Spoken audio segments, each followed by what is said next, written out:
Hey everyone, welcome to GameFace, episode 264 on Sifted Games at sifted.net, but not on twitch.tv/Sifted Games.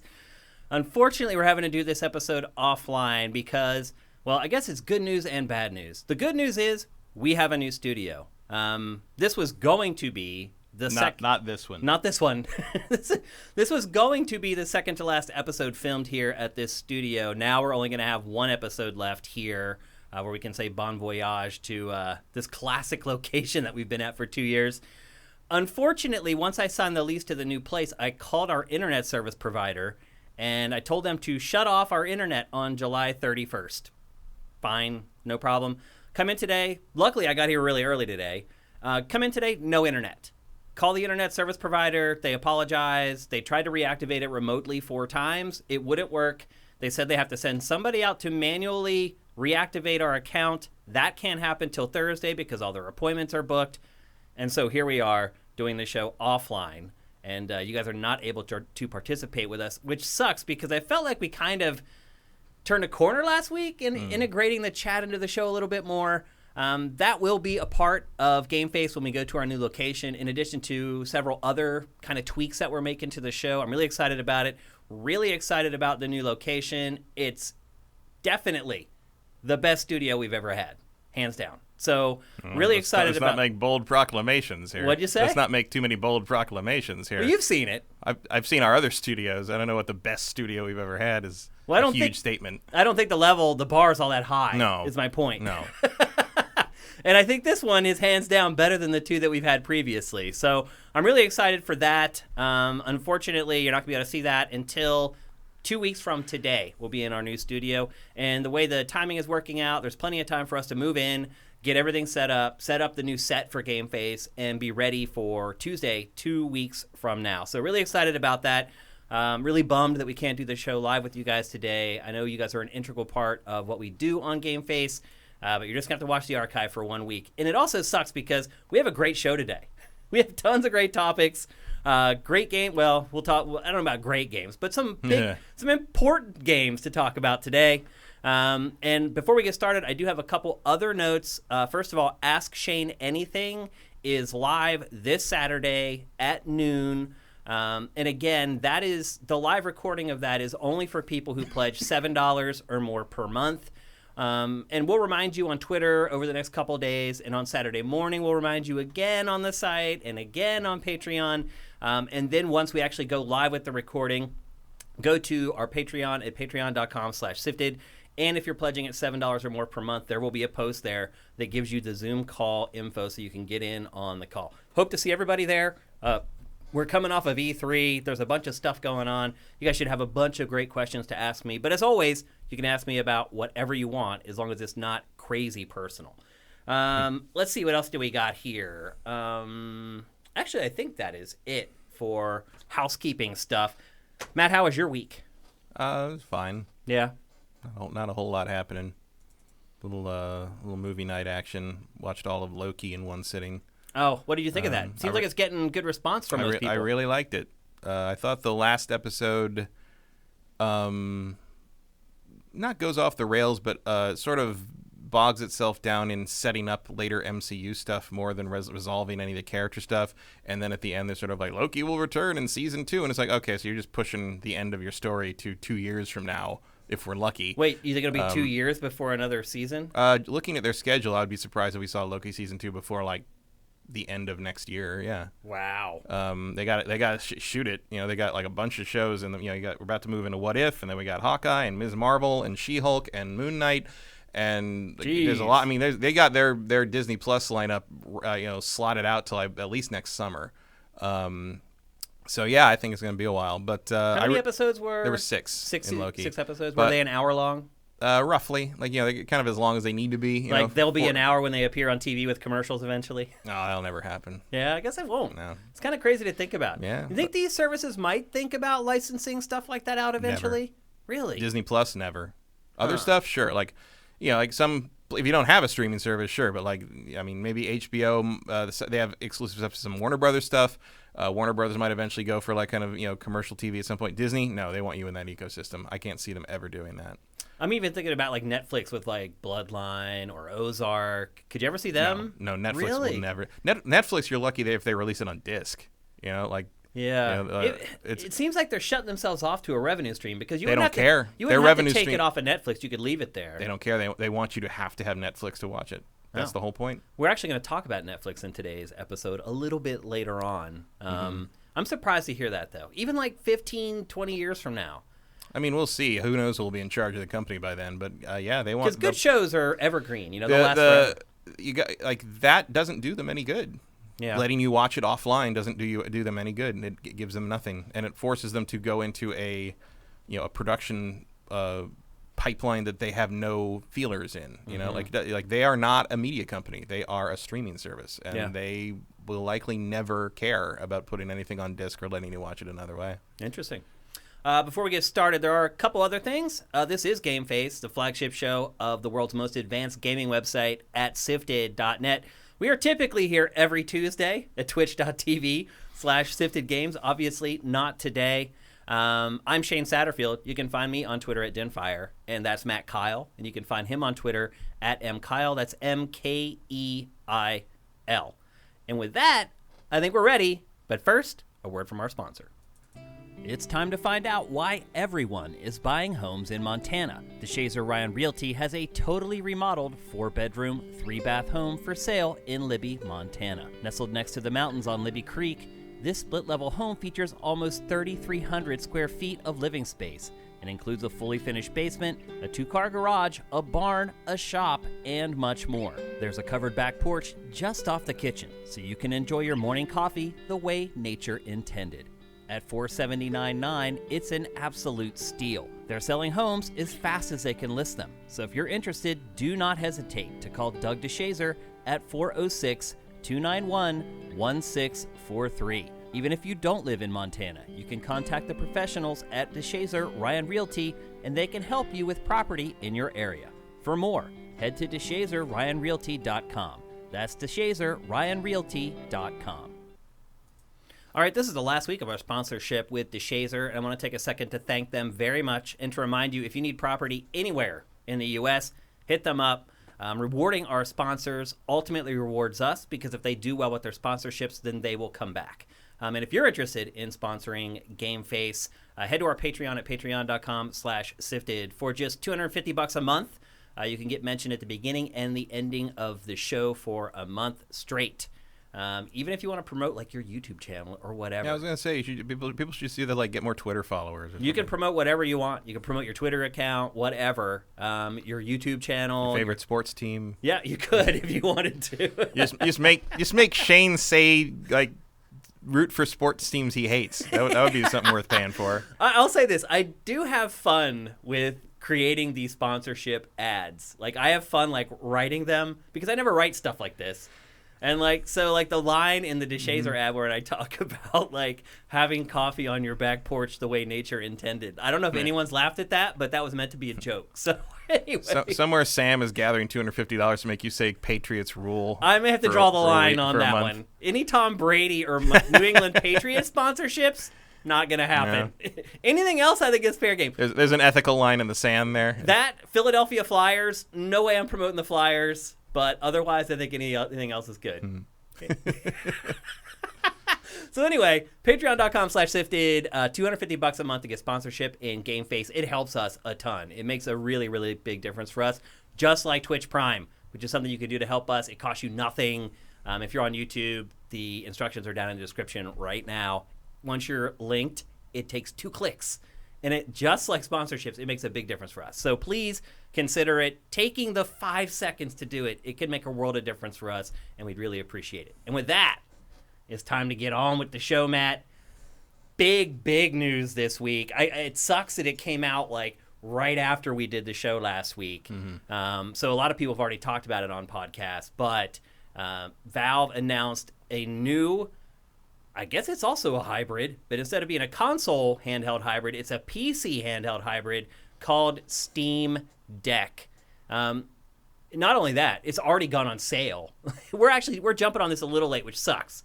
But the good news for us is that we're talking about it after a lot of stuff has happened since the announcement. We have a lot more clarity on it. And the short of it is that it is a miniature PC that looks like Switch that you can plug into your PC or into any monitor and also play it on the big screen. There's a lot of detail involved in this, a lot of specs that we need to kind of work through. Let's just dive right into it. There's a lot. First of all, where do I even want to start here? Let's talk about the specs. So it has an AMD custom APU that includes both the CPU and the GPU in one chip. It's quote-unquote optimized for handheld gaming. It has Zen 2 plus RDNA 2 architecture, and its target is 720p on medium to high settings when in handheld mode. That may perk up some people's ears. However, when it's wired, Valve claims it can do 8K at 60 hertz and 4K at 120 hertz. I'm guessing you'd have to crank the settings way down to make that happen. Yeah, that maybe on the same settings, possibly. Maybe. Like medium or something. The chip is built around, as I said, the Zen 2 and RDNA 2 architecture. It's the same one found in the AMD Ryzen 3000 processors, which are no slouch. And within the Steam Deck, there are 4 Zen 2 cores capable of 8 threads. For those of you who aren't familiar with what all this stuff that we're talking about, the RDNA 2 architecture is basically the GPU. And then the Zen 2 architecture is basically the CPU, but as we said, it's all on one chip. That means there's 8 compute units for a total of 512 cores. For reference, Xbox Series X has 20 compute units, Xbox Series S, not X, has 20 compute units, and overall, basically the synopsis of it is that people are saying it's roughly the same power as the base PS4, but in a handheld. Certainly more powerful than Switch. Sure. I think that's safe to say, although people have been arguing that. They're wrong. The PS4, vanilla PS4 is definitely more powerful than a Switch. Yes, I agree with that wholeheartedly. People are, pointing to the 720p stuff and saying, well, if it runs in 720p. It runs in 720p because there's no reason to run any higher than that in a handheld. Like 1080p doesn't do you any good 5 inches from your face. Well, what people are wondering, though, is when you play it in 1080p on a TV, is Switch a little better comparison then? Is it a little more favorable for Switch in that scenario? Probably not. Because if you're going to play it, when you play this on a TV, it says it can do 4K. Yeah. So who cares what the My Switch guess can do? is that's like indie games and... I think it's probably reachable if you're going for medium settings. You think on so? it. This is not a powerhouse thing. This is better than the Switch, and that's about all it is. In fact, like, if Nintendo is to put out a Switch 2 in a couple of years, it's probably going to outclass this, especially if they're using DLSS on it. There you go. What are you going to do? Like, this has a lot more bells and whistles in terms of controls and sort of how it all functions there. But like, this is not like, oh my God, you've blown the Switch out of the water power. This is like better than this, probably what the Switch should have been power. Yeah, that's probably a good way to put it. There is 16 gigabytes of DDR5 RAM. That's really important. I mean, when you think about it, what they've squeezed into this form factor is pretty freaking mind-blowing. Yeah, I mean, there's it's nice that it's still pretty thick. It's still a pretty hefty unit. I mean, deck is the right word for it.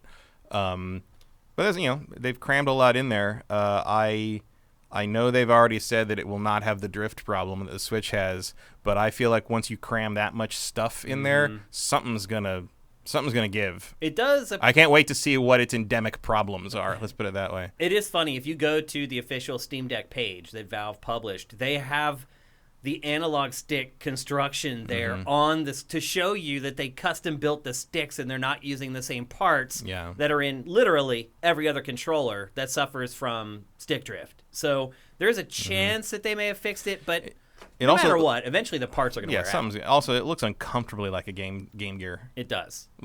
It also looks huge, Matt. Yeah, Look at that right big. there. I mean, it's actually not that much bigger.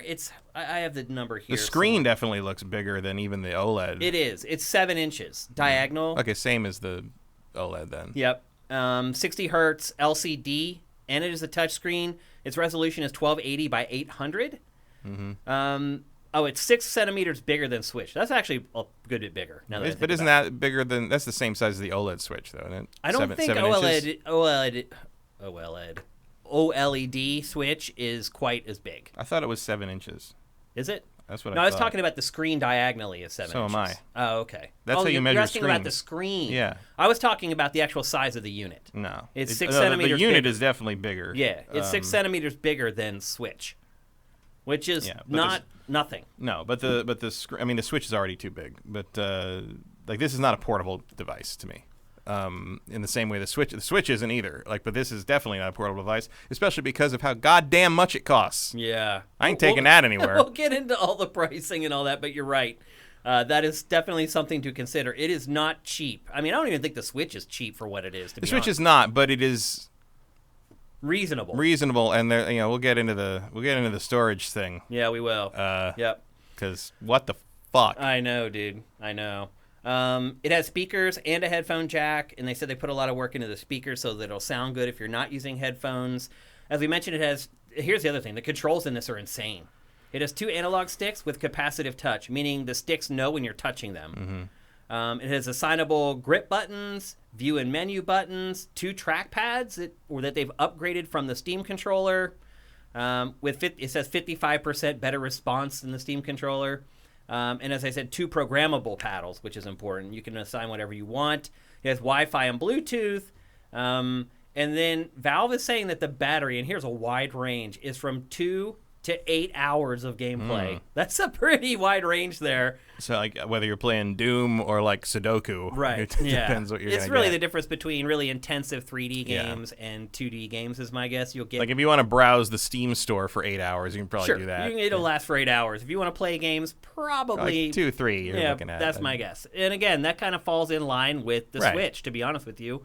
That's the kind of... I think there is a ceiling here to what we can do with a handheld, no matter what. I mean, you're scaling up and down, but like... It has a huge battery. Yeah. The Steam Deck does. And of course, really the biggest thing, a system is only a system without software to run on it. And that's where Steam, obviously, is a huge part of this, because your entire Steam library will run on it. And obviously, mileage will vary for people depending on how many games they have in their Steam account. But Steam's been around a long time. Most people have a decent library in there. I know I do. Oh, yeah, I got like 1,500 games or something. Yeah, and I'm sure a lot of people who have bought bundles. I've played 40 of them. Exactly. And we'll get to that too, actually, by the time this discussion is over. But it will run your entire Steam library. Another cool thing that you can do is you can flash it and put whatever OS you want on it. It comes with the Linux-based Steam OS, but you can put Windows 10 or Windows 11 on it if you want to. It is an open platform, and I think that's enticing for people. Mod support will be included on Steam Deck. That's a pretty big I'm deal. sure this will be a big emulator thing for people if you want to pay hundreds and hundreds of dollars to play 40-year-old arcade games with a trackpad. Well, if you look at stuff like the Intellivision Amico... Do I have to? No, we're not going to. On GameFace, we have really not discussed it at all, despite me talking to Tommy Tallarico on 3 Night Weekend and him turning it into like an hour-long commercial for the Amico, which he probably thought I was oblivious to, but I knew what was going on the whole time. I mean, he's got one thing to do right now, and it's sell Amicos. So. And that is what, like $300. And that thing, as it's turning out, isn't even as powerful as like an iPhone 10. No. It's actually looking like a piece of junk, to be perfectly honest with you. It's another solution in search of a problem, I think. Certainly. He's like, I want to make this for kids. It's like, bro, there's this thing called Nintendo. It's this thing called an iPad. Yeah, kids really love the iPad. And it doesn't look like Joust. Yeah, exactly. Yeah. So I think the Amico is doomed to failure. But let's get back to Steam Deck. There is also an official dock for it, just like with Switch. They have not announced pricing for the dock yet.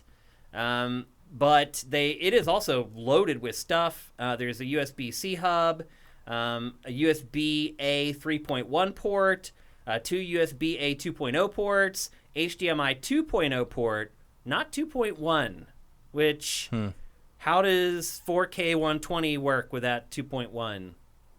I mean, it can, but the 8K raises a question. I really don't know how that works at all. It has an Ethernet connection and DisplayPort 1.4. It does require a Steam account. In fact, the pre-orders, if you had not purchased anything on Steam in the prior however long, you couldn't pre-order. They would shut you out. And unfortunately, their database got all screwed up. People who had like 1,500 games weren't able to pre-order the Steam Deck. Some of us weren't even able to log in and didn't realize that was what was happening and couldn't figure out why our accounts wouldn't go online. Right. Yeah. And then finally, if I was like, why is Steam down? And somebody was like, oh, there's Steam Deck pre-orders. It's all crashing. I'm like, oh, okay. Yep. So I thought it was me at first. Yep. So it does require Steam. If you don't have an account, you'll have to get one. I mean, shouldn't be surprising. Yeah. I mean, having to use the Steam account to pre-order it was interesting, but I guess that shouldn't be surprising either. So. Well, part of that was their attempt to stop scalpers. Right. And also part of it is we're just not used to Steam hardware being in demand. So, like, we've never had to deal with that before. Yeah. You know, it's never been, no one rushed to pre-order an Index. Yeah. You know, so. No one rushed to pre-order Steam machines. Or a Steam controller. Or a Steam Link. Or, yeah. Or any You finally did it, Gabe. You finally got someone to buy something. You finally made something that people were excited about, for sure, that isn't a video game. For some reason. Yeah. Even all their VR stuff. Yeah. Never really made a big ripple. So it has like I said, the Index. It has been a long dry spell for Valve to have a piece of hardware that people are actually resonating with. If something funny stuck to that wall, well done. Yep. Okay, let's start going. Let's start going through the 3 options that you have. So there are 3 different models of Steam Deck, all with different price points. But the lowest price point there's the inadequate model, the adequate model, and the one you actually want. And the one you want, pretty much. That's a good way to describe it. The inadequate model, as Matt described it, has 64 gigs of eMMC memory, which is basically just flash memory. Yes. AKA, fuck you. Yeah. Like, that's what that... Are you fucking serious? 64 gigs? Witcher 3's install is 51 gigs. With the OS on that thing, you're not going to be able to put Witcher 3 on the fucking machine. Are you out of your goddamn mind? What the fuck is wrong with you people? 64 gigabytes in the year of our Lord 2021? That's nothing. That's Nintendo shit. Get out of here. For the amount of money they're charging? Come on. It's insane, dude. It is insane. Come on. $400 for that. Unbelievable. It really is. Unfucking believable. You're right. Yep. Like, I can't believe anyone is buying this thing. Well, apparently they only sold... So pre-order numbers have kind of leaked out. So in the first 90 minutes, they pre-sold 110,000 of the 2 top units. Then they uncovered that they only sold 10,000. Oh, how shocking. Of the base unit. It's also because, like, if you're already in for 400 goddamn US dollars, why not just throw another 100 and whatever at the one that's almost okay? The other thing, too... What the fuck? Well, here's the thing, Matt. So I think some people thought they could get crafty, and they could buy the cheap one, and then just buy their own... No, it's all different. Their own SSD drive. And Gabe actually said that you might be able to make that happen, but he highly suggests you're going to need to, like, doing solder and shit for that. Like, it sounds like everything's so integrated on board, you're going to have to rip the thing apart and put it back together. Yeah, I would not recommend trying to go that route at all. I mean, if you want to go that route, I would say wait and see if somebody can do it on see if, like, Digital Foundry or somebody can do that. I'm sure there'll be YouTube videos of people actually hacking the thing to bits and putting it back together. But, we'll see. You got to make sure that it's at your skill level. It's not practical for most people. I don't think so. I definitely don't think so. No. I watch all these, like, repair videos on YouTube. Like, they found this old GameCube at the bottom of a lake, and let's get it to work. Like, even that stuff, like those old consoles, like, a lot of those repairs...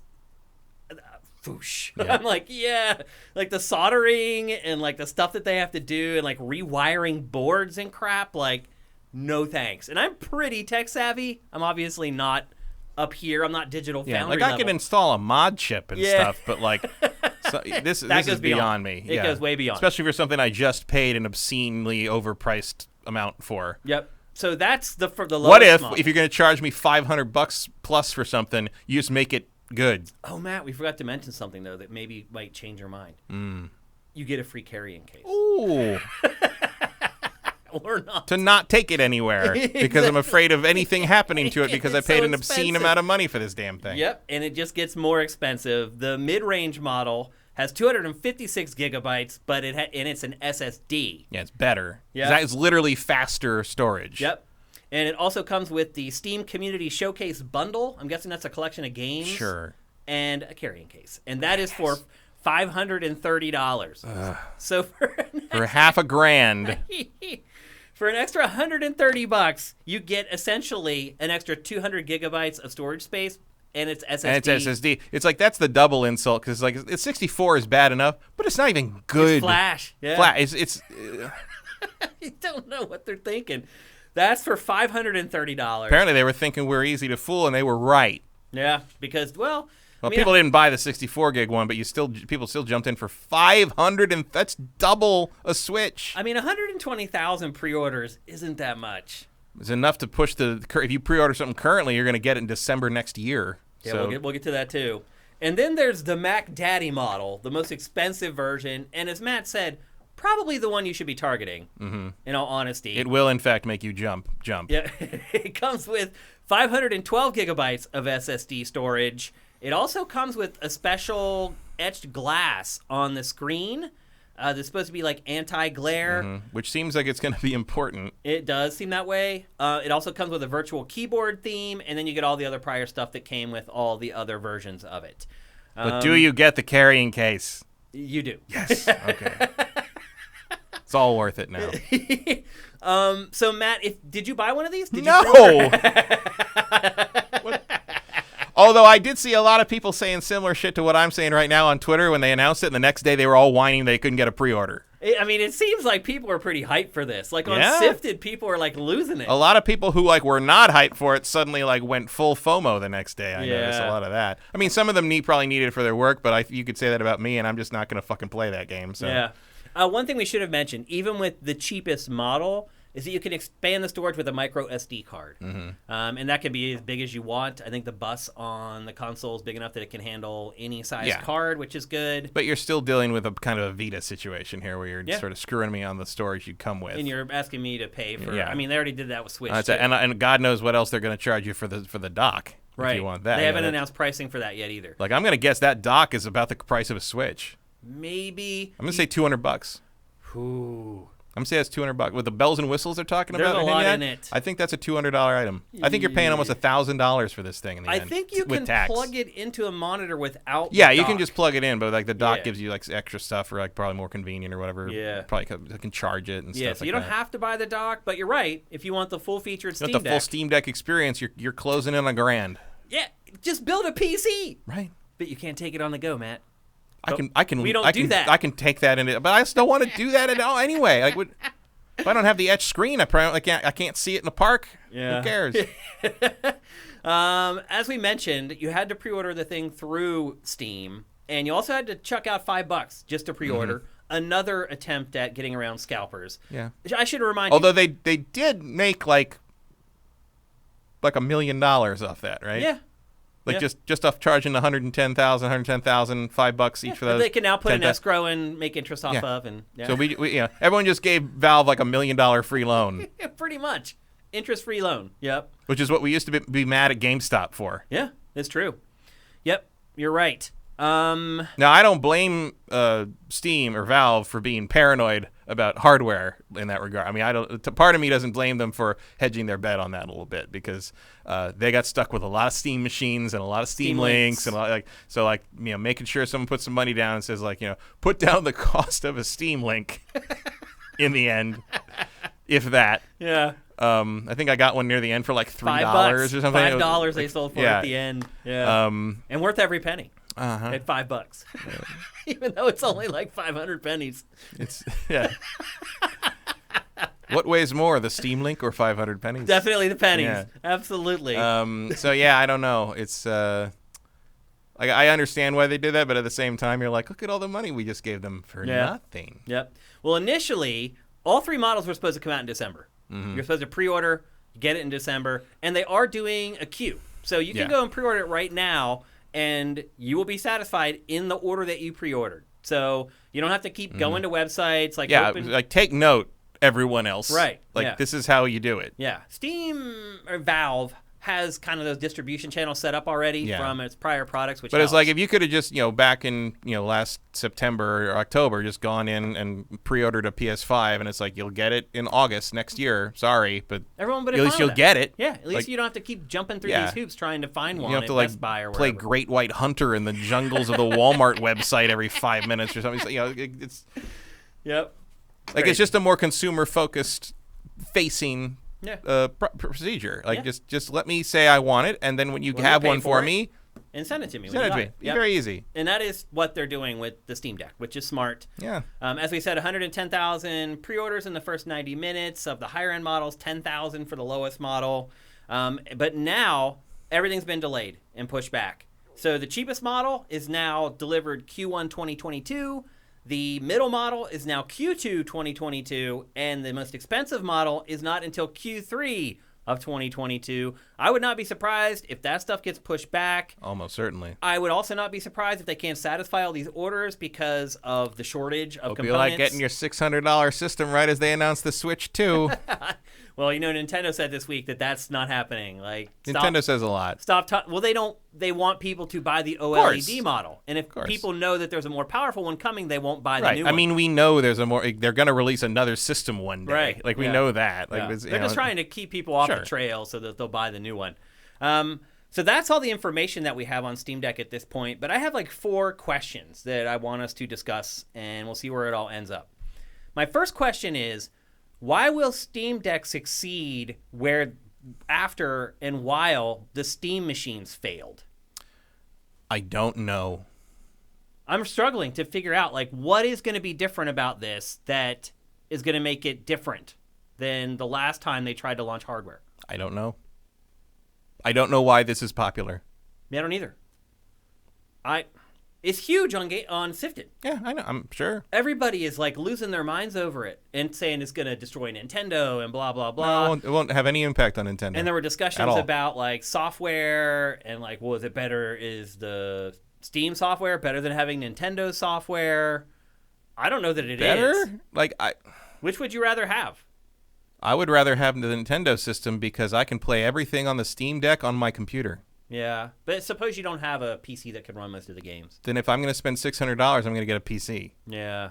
I don't want this. Yeah. This has 0 uses for me. Yeah, you're not a handheld player at all. No. Yeah, and I very rarely am. And I don't know why anyone would want it. I mean, I guess they give you all the little abilities to do what you need to do to play all the but you know what's easier than that? Using a goddamn mouse. Like, who cares? Like, it's just, like, what is? I don't get it. Here's the funny part. I guess if you can't always access your PC, or like you're sharing an office with someone, or like or like you just want to be in your room and not have your parents watch you play the porn game or whatever. Like, I guess, but like, I don't understand what this is for. Certainly not for the amount of money they're charging. Yeah, I don't get it either. Honestly, I mean, I didn't buy one. Like, is it because of the form factor and like we're all just sort of like conditioned to think the Switch is cool? So like, here's another way to do Switch that Switch can't do. So this is cool automatically because of like the transitive property of cool. I don't know, because I looked at that thing. I'm like, oh, that's kind of neat. Like, okay, like and I saw the price. I'm like, well, go fuck yourself. Like, that was the end of that. Like, the end of that was the fuck. And I paid $800 for a goddamn VR unit I don't use anymore. Yeah. But like, I saw this and I was like, nope. Yeah. Nope, not doing that. Especially not with that kind of memory they're doing. Yeah. Like, forget it. Forget it. Why? Yeah. I would use it twice. I do wonder if after this initial sales rush, if it has long-term prospects. Good question. And I wonder if you're about to give everybody a year and a half to think about it. Yeah. Because Valve, let's be honest, did a terrible job of marketing the Steam machines. Mm-hmm. What is it going to do with this that's going to be different? Well, because it needs to do something different. Right. Well, that's the main difference is like, I mean, not that the Steam Deck does anything different, but it's like you look at that and you understand what it does. Right. Like you look at the Steam machine and you're like, well, why would I do that instead of just building my own or like choosing what I want? Or even at that price point, like, why don't I just go get an Alienware if I'm going to go that route? Well, they partnered. So, in fact, this trailer right here is for like the Alienware Steam machine. But I like at that point, why not just get something that's a little more versatile and isn't tied into Steam in the first place? So I just get a computer at that point. Like, I don't want a desktop computer that is basics, built for Steam. I want a computer. Do you think anybody will buy this and try to use it as a computer, install Windows on it? I'm sure some people. I don't think most people will. I mean, I think most people are looking at this and be like, oh, it's like the Switch, except it plays computer games. Yeah. So I can play, stuff that the Switch doesn't have in the same way I play the Switch. And like, if you're into the handheld thing, that's cool. Did it say how much it weighs? You know what? They did not include that in the spec sheet. Because that's a question I have. It looks like it could be really It looks heavy. like a bulk item. Yeah, for sure. And that could be a problem. You're right. I mean, that could be a thing that turns people off. But Who's going to get a chance to hold one of these, Matt? Especially because sometimes I like hold, when you're playing handled stuff, at least when I used to, I would like be in all kinds of weird positions. And at some point I fall asleep, like lands on my face. Like, and it's one thing if a Game Boy does that. It's a very different thing if that does that, because that's going to kill me. The other thing I would mention, when break your nose on a Steam Deck, you don't get into heaven if that happens. The other thing I would mention too, when you're talking about like, we'll just use a mouse and keyboard for it, the games that this will play, that I would be interested in playing on it, games that I can't get on my Switch, those games are games that require a mouse and keyboard. Mm-hmm. They're Civ, like RTS games, they're grand strategy games. Yeah. Or like, I mean, they do a big thing in that little, the demo video of the guy playing the shooter.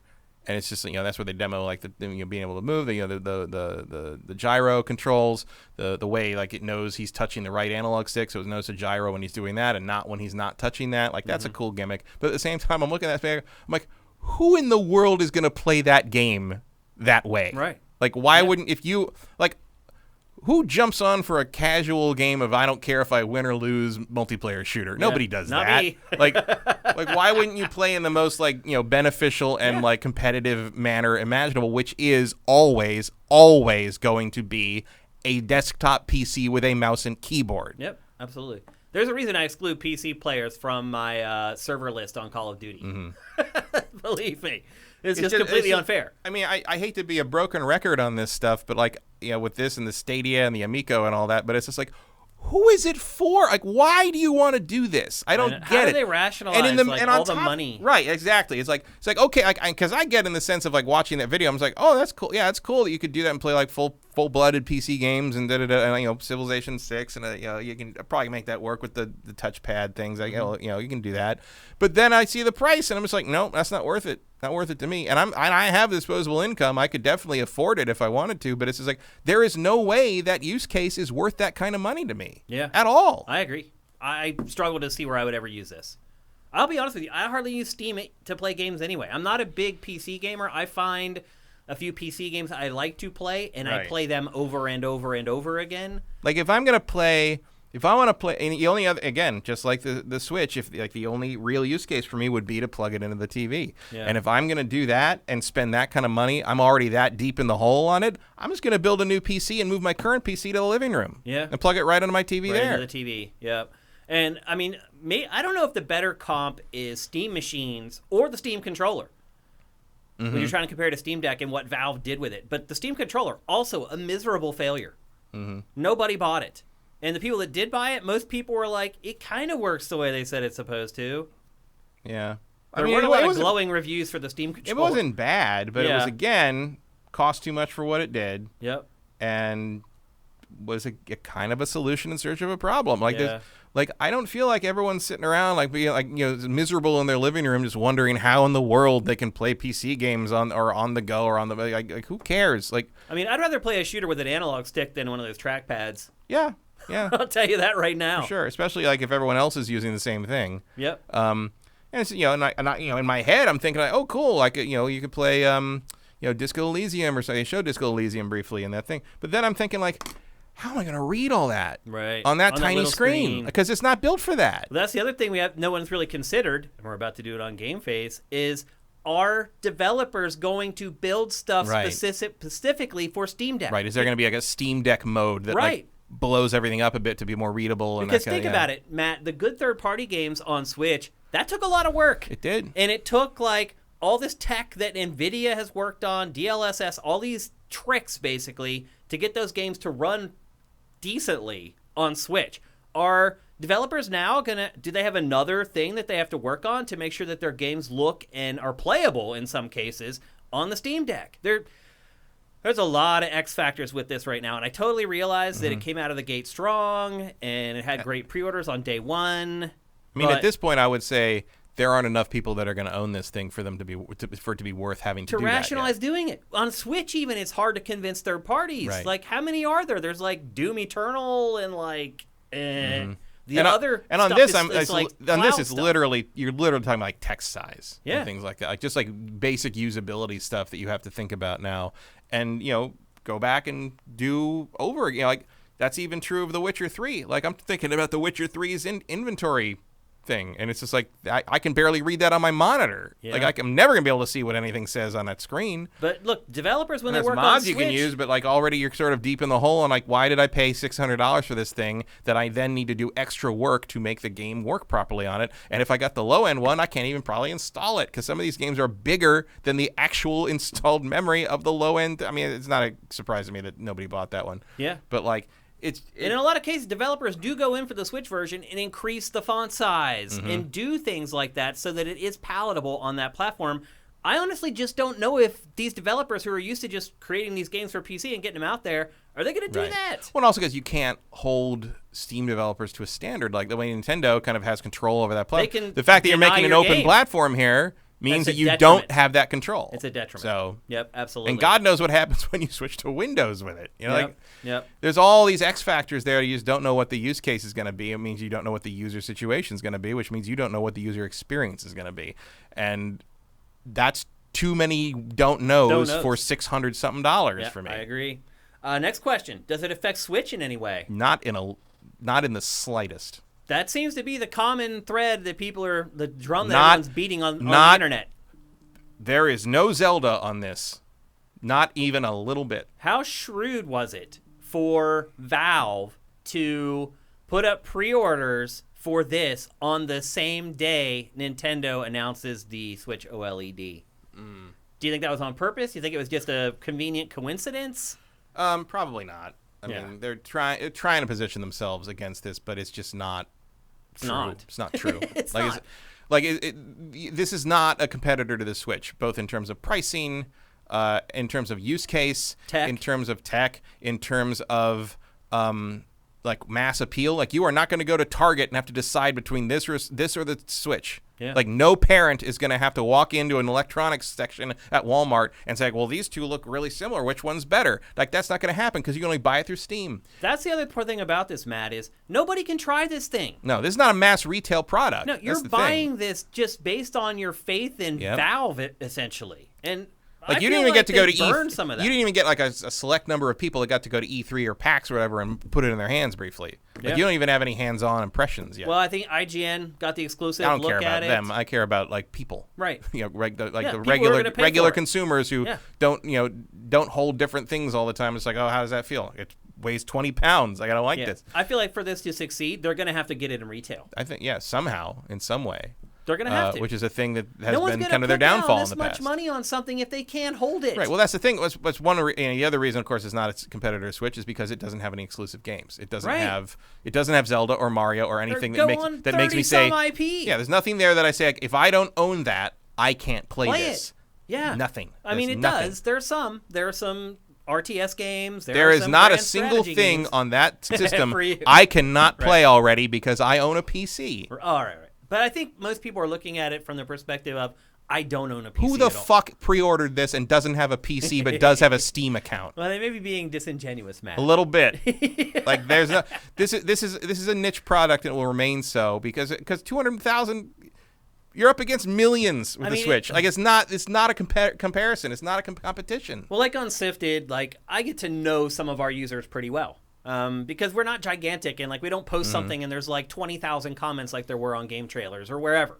So you get to know like some of the users, what they like, what they don't like. And, honestly, most of the people on Sifted who are floating this up are the PC guys or girls. I don't know if they're guys or girls, but they're the PC people who love PC gaming. And they're the ones who are kind of propping this up in the early days and are really excited about it. And to your point, they do have PCs and they have amazing PCs.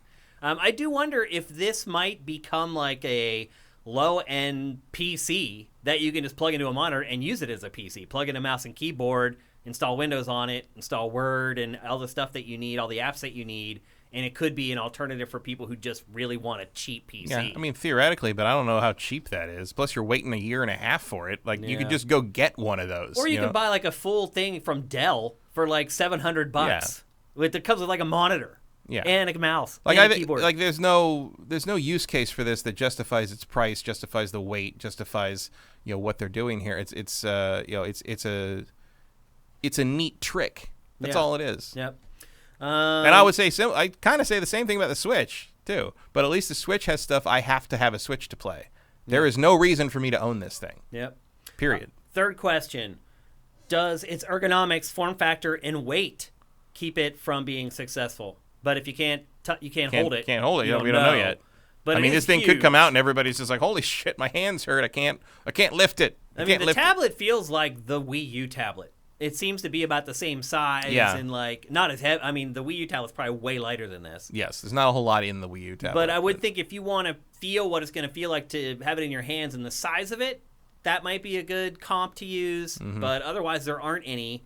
And to what we were saying earlier, if you can't figure that stuff out on your own, are you going to buy it? Yeah, I mean, my guess would be this thing is at least twice as heavy as the Switch OLED. Probably. Yeah. There's a lot of silicon in that. Yeah, it's thick. There's a lot in there. And I think it's probably going to be really heavy. And then finally, kind of maybe the biggest question, is it powerful enough to run the games of tomorrow? Maybe on medium. Right. I mean, they've shown like Control running on medium. Right. And they've shown a couple games that are typically associated with like pushing hardware, running it. But they're set on medium. They're running at 720p. They have not shown games like that running at 1080p yet. Mm-hmm. And so it's kind of getting along with the stuff that's out now. But what happens when developers start riding to the metal on PS5 and Series X? And suddenly every game is this gobsmacking visual masterpiece. Is it going to run it? Or are we going to be running it at like some crazy low frame rate or lowering the texture quality? I think you're going to be running it at medium settings, and it's going to look fine, but not amazing. Yeah. And, at that size, it won't, it's not a future-proofed machine, and there's no way to fix that. Yeah. Unless you want to spend $800 for the Steam Deck 2 in a couple of years. Yep. Who knows how long you're going to have to wait. Because that's the other thing, is by the time you get this thing, especially if you order the high-end model, we're probably looking Q1 2023. Yeah. And think about where we'll be at that point. That's a big X factor. And for the risk that you're taking, having not held this thing, having not used this thing. Like that is throwing some money blind at something which even speaking as someone who has kickstarted some board games he probably shouldn't have for the all-in pledge. Like, I don't know, man. Yeah. Like, at least I don't already own Marvel United X-Men. What would it take, Matt? Or is there anything that would convince you to be interested in buying one of these? They could send me one. That's about it. Like, I'm not giving the money for this. I don't have any use for it. What if they dropped the price of the high-end model down to like $350? Like, I think about it in terms of like, ooh, that's cool, or like the only reason I would think about that is so I could have one to mess around with to talk about here. That's it. If I wasn't on this show, I wouldn't even consider that still. I have no use for it. I personally have no use for this object. I don't either. And I don't even have like a beastly game. If you do, more power to you. Go ahead. It's your money. But I have no reason to have one of these in my house. Yeah. The other thing, too, is like if you own a Switch, the incentive to buy this is almost zero. Who needs two handhelds? Like, there was a point in my life where I did have two. Yeah, well, I had two handhelds because I could only play games on each one. Right. That's not a thing here. It's not.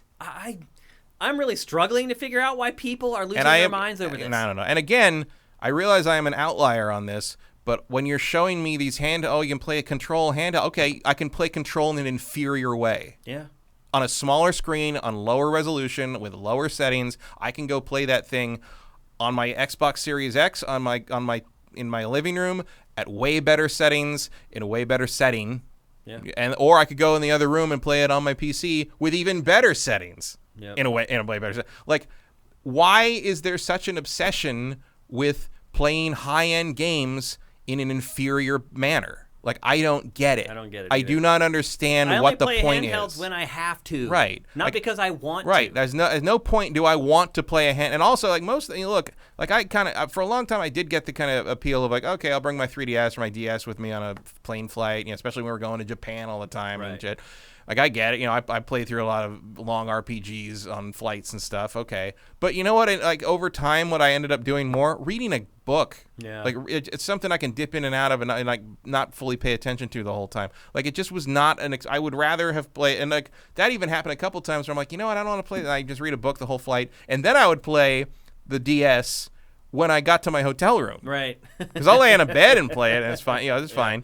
But, like, in the mix of the travel, I'm just not into. I can't focus the same way, and that's a me thing. I get it, but like, I don't understand. And also, like, I just don't feel like I need to be playing video games at all fucking times. I know, like, I know. like, there's other things to do. Look out the window. I don't know what to tell you. Like, You don't have to fill every waking moment with gaming. Every single second and this is doesn't coming need from two to be. people who have pretty much Right. done that for the last talking like, to 30-some years. Yeah, you're hearing this from someone who literally, when he was in his 20s, was like, I don't want a real job, so I'm going to try to make it so my job has to do with video games, and that'll fool me into thinking that work is fun. Yeah. And that's exactly what I did. And it was great. Yeah. But, like, I still don't always need to be playing something. Yeah. There's other things. Yeah. And like and I feel like it's not even. I feel like that's not an attitude almost anyone I know who plays games has. Neither. It's an attitude that the corporations are trying to push on us. Yeah. Like, why would you ever stop playing video games, even when you have to leave the house? Because they want your money, so you have all these stupid things laying around like this thing. It's like, but are you ever gonna like drag that thing out? You're gonna drag a 5-pound screen with you wherever you go on the bus? I just had a vision in my mind of a Steam Deck 3 years from now, covered in dust, in a box full of crap with like one end sticking up, yeah. Just literally just flashed into my mind. Or even just like, can you imagine pulling that out on most public transit in this country? It's like, why don't you? Yeah, exactly. I'm like, why don't you just paint a giant bullseye on your chest? Yeah, people in Europe. Because even if someone doesn't know what that is, they're like, that's worth something. That's worth a lot, Yeah. is what they're going to say when they look at it. Absolutely. So that's 2 thumbs down on Steam Deck from GameFace. Yeah, do me a favor when you get your $600 Steam Deck, go pull it out on a Muni bus in San Francisco and see how long that's fun. I haven't watched any podcasts this week because I've been dealing with trying to find a new place for the company. Have any podcasts said what we just said? I don't know. I don't listen to I podcasts. wonder if like we're the only people who view it this way, because it really kind of feels that way. We might. I mean, I haven't seen a lot of skepticism on Twitter. Like that's the most temperature taking I can do on it, because I don't listen to everybody else's podcast. This sort of the thing is like, also like, I know most of the people who do podcasts about video games, I know well enough that I could just ask them what they think about or things. Or they just post it on Twitter. They post on Twitter. I think about when you say Ask Shane Everything. I was like, I wouldn't be able to watch that if I because I don't have a Patreon. Oh, right. This. But I'm like, if I want to ask Shane anything, I'll just text him. Not everyone has that luxury. No, not everyone gets to live that life. But so you know what? We do this. We're GameFace. We speak our minds. We're honest, and sometimes we do have opinions that stray outside of the mainstream. And I admit I've been loud and aggressive on this, but like, so I don't mean to like be upsetting you if you did pre-order this, or shaming you if you did pre-order this. Like, if that's what you want to do, like, go ahead. Like, Matt, I'm hoping that your rant on the Steam Deck turns into another animated short. Oh, that'd be fun, yeah. but in all honesty, like, really think about what you're doing here. I would say, like, the hype is exciting, and like, yeah. And look, I'm not gonna lie. For a second there, maybe my mouse pointer did hover over that button a little bit on Steam once I finally got into Steam and realized what was going on. But then I thought about it first. I was like, nah, that doesn't. Start thinking about like sense. Get and over look, the hype and look, of it. We got tons of time before you need to worry about actually having to front the rest of that money. You're only out $5 right now. Yeah, I mean, it's like the honeymoon stage, although I feel like that's wearing off like right around now. But once you get through the honeymoon stage, really start putting yourself in the situation 8 months from now. Yeah, like really think about the use case. Really think about, okay, when that shows up, what am I going to do with it, and where am I going to take it, and am I going to take it anywhere? Yeah. And would you use it at home if you have a PC? Right, and also try to pull yourself out of the pandemic lockdown mode. Yeah. Like try to think about what life will be like then. Right. Versus like constantly having to amuse ourselves in some like form, like, you know, because this makes much more sense as a pandemic item, especially if you're trapped in a house with a whole family and not everyone can use the screens at the same time. Yeah. Like just like that would be the other thing I would say. For instance, my wife just went back to work this week. She is back in the office as of Monday, and so you know, I don't have like my work partner anymore, which sucks. I got used to it after like a year and a half, but that's the case for a lot of people. People are going back to work now. Your house isn't going to be full of people sucking up your bandwidth, sucking up the screens at home. Just try to transport yourself to that moment in time 8 or 10 months from now, when hopefully, if people get frickin' vaxxed, this will really be all over. And for now. Yeah. Until the next one. Yeah, which hopefully it doesn't come anytime soon. But it's going to be a different time. Try to get your mind in that in that place where it's not about COVID-19 anymore. It's not about being locked down anymore. And I do realize we have people all over the world that watch this show and support us. And there are some countries where it is going to be that way for a while still, that don't have a lot of vaccinations, which sucks because we have millions of them that people won't take. Mm-hmm. And there are people all around the world begging for them. Yep. 100. There were Send them. 6,000 new cases of COVID in LA County in the last week and a half, I think. Mm-hmm. 100% of them are unvaccinated people. Yep. Get the vax, people. All of it. Get the frickin' vax.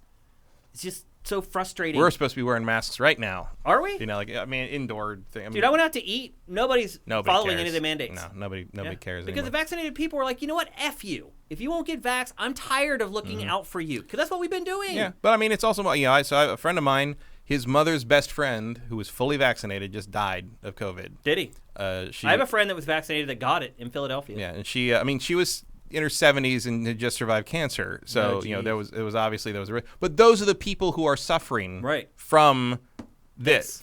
Yeah. Like this is the end result, is that people like that are going to be collateral damage. And if you're okay with that, keep voting Republican, I guess. But It is mind-boggling what is happening. Right, and I have said this. Because it's all political. Oh, yeah. They don't care that it wasn't passed by the FDA. No. That's all bullshit. It's all justified. It's all backing trying into to their make thing. this administration look bad. Right. That's all of it. That's all it is. And never forget, and I think I said this months ago too, but never forget the way this is now, what we're dealing with, and how we had to deal with it, and how all this shit we had to go through instead of 8 months, it was 18 months, all that. It did not happen. It was done to us. Yeah. Do not ever forget that. Yeah. It wasn't a conscious decision we made that have resulted it was done to us. Right. Yeah. This was politicized on purpose. It was made a divisive issue on purpose. It was made a doubting science issue on purpose. And it's continuing to happen This is where we on are. purpose. This is what's still happening. Yes, it's still being done to to us. It is. It's crazy. All right. So, I don't know how before we got you buy on a this Steam talking Deck, about the Steam Deck. Before you buy a Steam Deck, remember that they may not do that to us forever, and then you might be or you know, maybe you will be traveling again by then, and you want. But that's the other thing I keep thinking about. Is like, okay, let's say I bring my Steam Deck with me on a long plane flight, and I have fun playing XCOM. Whatever. Imagine trying to play XCOM on an international flight and like remaining calm the whole time. Like every time when you miss a 95% shot or something, it's like what the and fuck? lose one of your characters. Person next to you is just like doing a Twitter thread of the insane creature that they're sitting next to. Like, but then I get there and now I got to leave this $700 item in my hotel room. Yeah. That's probably too big to fit in the safe. Yeah. Like, what?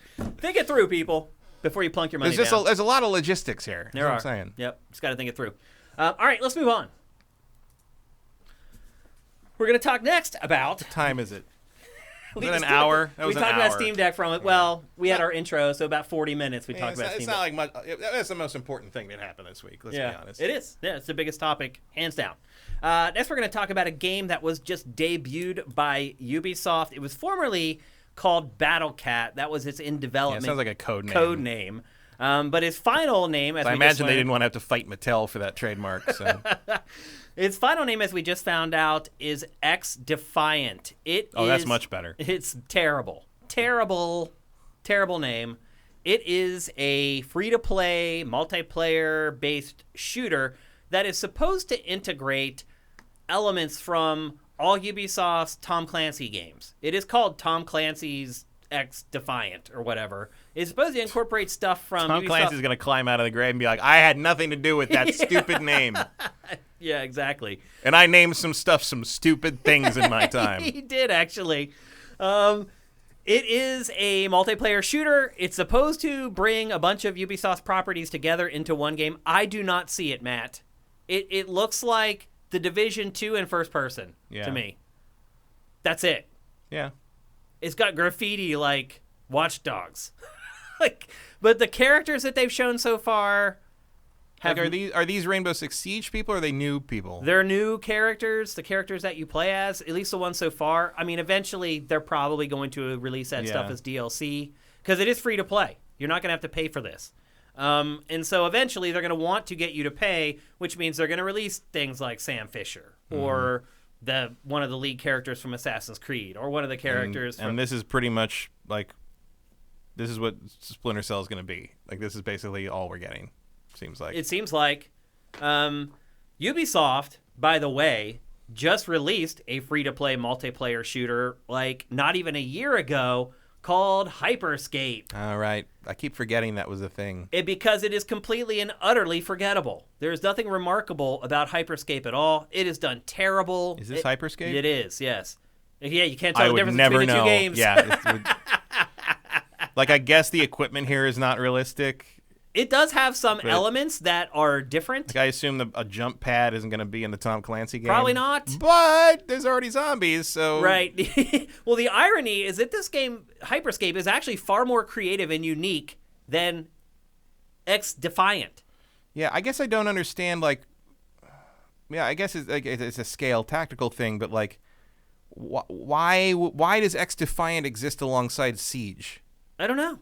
Like, what am I getting out of Defiant? Well, Siege is a very specific very type of specific, yeah, shooter. very specific. It's tactical, like Rainbow Six-y thing. I get it's it, a but breach-based. so game. what is xDefiant trying to do that I don't already have? Honestly, it's just more generic. It is just a typical first-person shooter that's not set in a specific universe, and I don't know. This is the problem. I have no idea what Ubisoft is going for with this game, Matt. Like. It seems to be an ongoing problem with this company at this point. Ubisoft is in a tough spot right now. I don't know if it happened too late to get on this episode, but Kotaku put up a big article about Skull and Bones this morning, going into with a lot of anonymous sources going into sort of the 8 years of development hell this thing has been through. This development hell is occupied by a number of different people of different races, creeds, and identities. And none of them know what the fuck they're making. That seems to be the disclaimer on this one. Because like that thing started as DLC for Black Flag in 2013. Yeah. And has been through all these 8 weird years. Permutations. Read the Kotaku article. I forget who wrote it. But it's like the closest thing to a Jason Schreier article we've had since he left. He left Kotaku. Yeah. And very interesting. Very sad. Very weird. It's just like, Unsifted right now if you want to get the I details swear on to that. God, all you had to do was just more boats. Boats go shooty bang. $59.99, please. Like what the hell? It seems so simple. But it's just like an ongoing thing with Ubi. Like Ubi used to feel like they really had, even if they had their formula and you didn't like it or you didn't like what they were doing, it really felt like they at least like had a plan. They're doing a lot of stuff that makes me wonder what the plan is. Well, yeah, they're putting like everybody on the next Assassin's Creed. The problem is that they're pulling too many people onto a couple teams, and so if those games go belly up or don't turn out the way they're supposed to, they've had a couple hundred people wasting their time for however for a long long time. And they've wasted a lot of money too on salary. It's insane. How many people you got on the roller derby game, Ubi? Not enough, apparently. But anyways, here's some more details on xDefiant.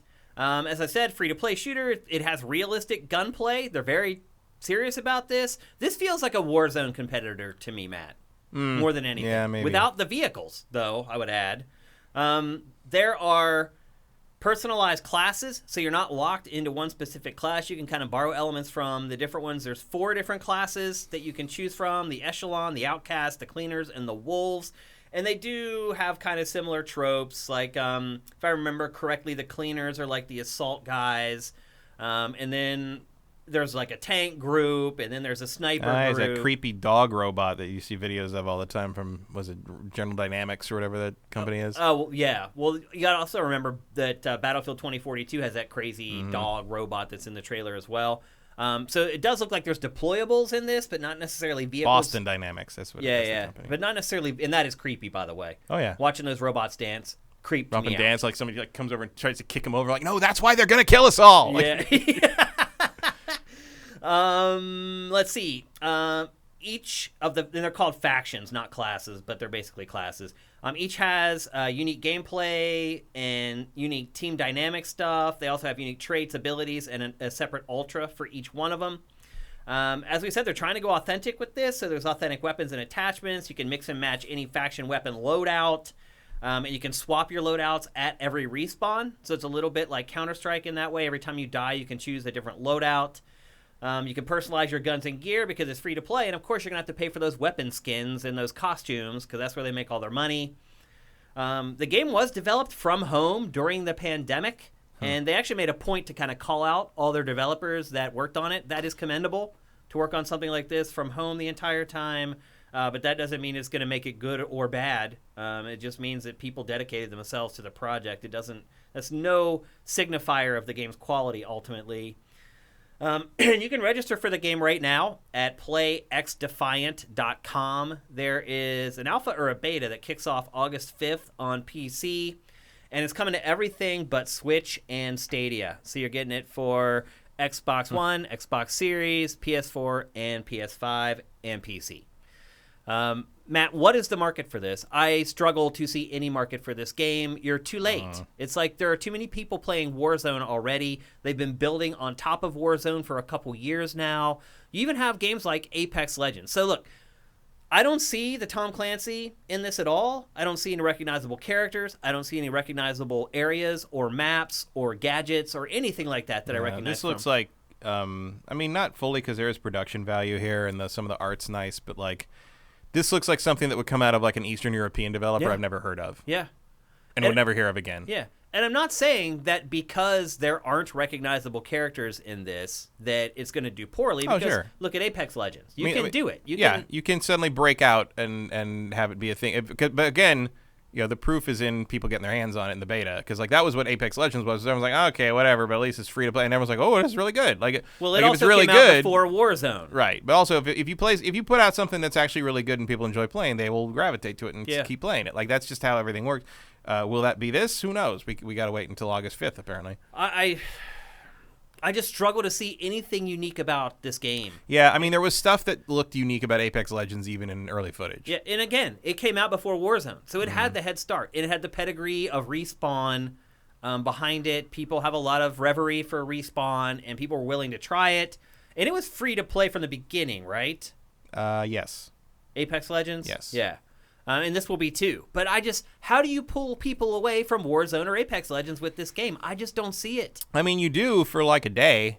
Right. They try it. Then do they stay? And chances are they probably get their ass kicked and they leave. And they go back to the game that they're good at where they won't get their ass kicked.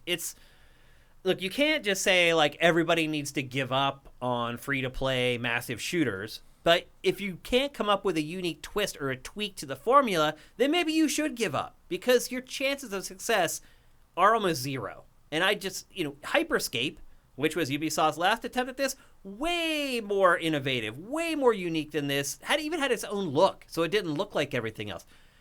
If I showed you 10 seconds of this game and then showed you 10 seconds of Apex Legends, how many people do you think would be able to tell which one was which?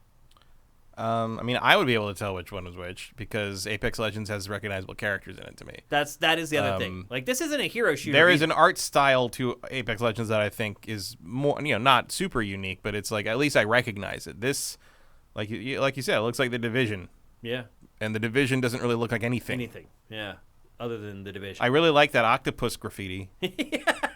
But I don't think that's like really what I'm supposed to be looking at. No, I don't think whoever did the environments, like I applaud them. I don't think that's a selling point. No, like whoever did the environment art is great. Like all that stuff looks really cool. But like I would rather look at an art book of it than play this. I think Ubisoft has, in my opinion, a lot of work to do to get people on board with this game. As we said, August 5th, there's a beta that will especially help with that word, that name. Like that name tells me nothing. But I don't think if they don't get more information out there about this game, like maybe showing vehicles or showing some gadgets that are out of the ordinary. Like I don't think people are going to show. To me, it just kind of looks like that Riot shooter that came and went already. Valorant. Yeah. Yeah. It actually hasn't went. Like it actually it's still out there. It has like a decent esports scene, but that's because it's Riot. And they have deep pockets, and the game wasn't a huge success out of the gate. They can sit on it until it does become a success. A lot of publishers don't have that patience and don't have the money to be able to do that. So, I don't know. I struggle to see why anybody would be interested in this. Do you think this is going to end up making them more money than if they just made another fucking Splinter Cell game? No, absolutely not. I mean, it could, because look at Siege. I mean, that's what this is all about. I mean, you're rolling the dice to have an ongoing revenue stream. That's what they want. Yeah, that's what this is all about. That Siege money. And they actually just announced this week that they have no plans to make Rainbow Six Siege free to play anytime soon, which seems crazy to me. That they don't have to. People are still paying for Rainbow Six Siege. Now, it does go on sale a lot. There's a lot of bundle deals. You've been able to get it for like $20 and blah, blah, blah. And that may eventually happen to... I mean, that eventually happens to almost every game at this point, unless you're Nintendo. Even they are starting to do some sales here and there. Here and there, which is better than never, which is the way it used to be.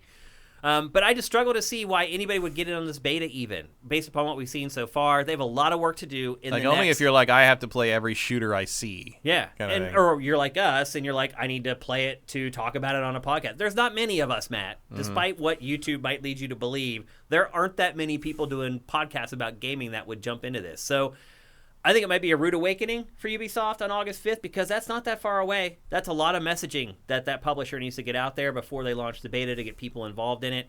Now, if the game ends up being amazing, word of mouth will do its thing and it'll be fine. But I'm really struggling to see even why I would want to try the beta, in all honesty. Like, I'm not a huge Apex Legends fan or Warzone fan. But I do try them all, particularly when they try something new. And I'm not seeing anything here. So Ubisoft is in a tough streak right now. I don't see a lot coming from the publisher in the near future. I don't know. I don't know what's going on over there. Too many people working on a couple projects, I think, is part of the issue. I think read that Skull and Bones article and it'll I'll have a good maybe idea. illuminate a few things. I was not able to read it because I got here and we had no internet. And so it was a mad scramble trying to get it reconnected before Matt got here and before 1 p.m. And then ultimately they couldn't. But I burned a ton of time during that period trying to get the internet back up. And so I didn't get to see that article. But anyway, that is xDefiant. I still struggle to remember the name of it. Yeah. I have to keep looking at my awful. rundown to remember the name of it. xDefiant from Ubisoft, again, coming to PS4, PS5, Xbox One, Xbox Series, and PC. Beta for PC on August 5th, and you can sign up right now at playxdefiant.com. And I just gave them a free plug, so maybe they're happy about that. All right, let's move on. We're going to talk next about a brand new Smash Brothers clone, Matt. I feel like 2 a year we get, where somebody tries to take the formula and make it a success, and it never, ever works. Ever. But I do wonder if this might be one that actually has a chance. One of them were Brawlhalla kind of carved out a little free to niche. play. Yeah. It's like Smash you don't have to pay for in a PC game. Yeah, it actually has done very well. And that's a Ubisoft game, I believe. Is it? I believe so. All right. Maybe. I don't know. But you're right. That is the one exception.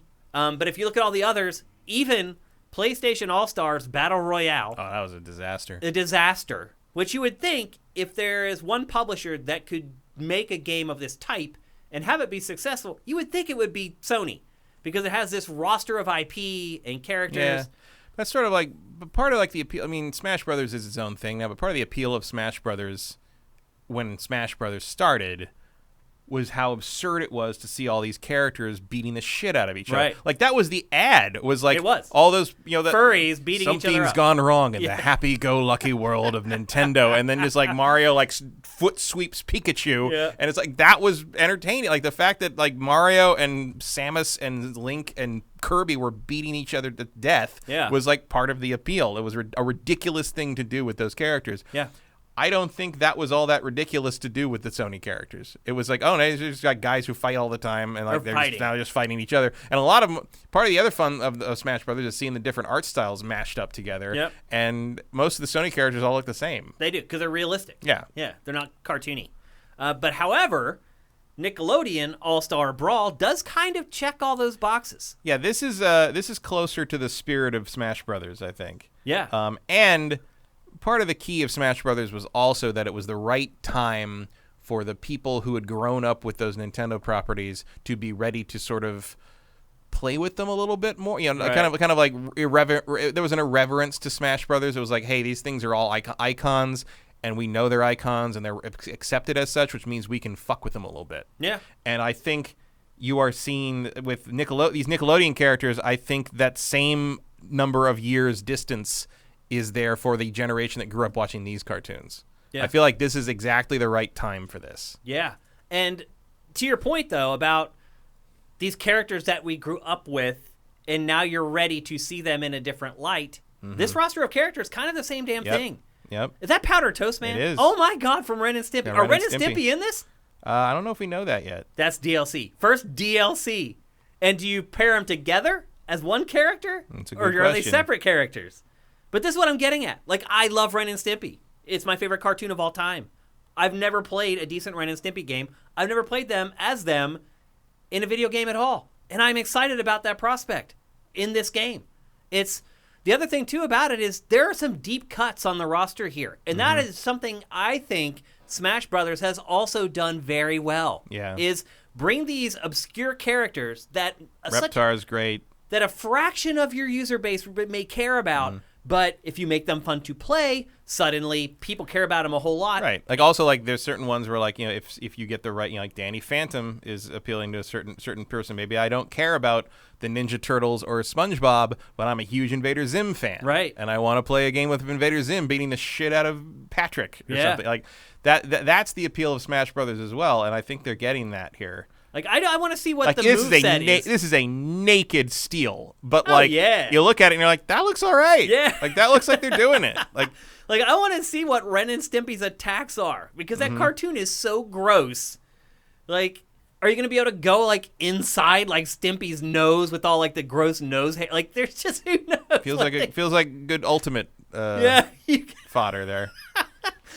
Although I'd imagine one of them has to have imagine my ultimate for Stimpy would be him pressing the red candy-like button. Yeah. And just erasing But everything. we'll never know because you're going to guard it. The jolly candy-like button.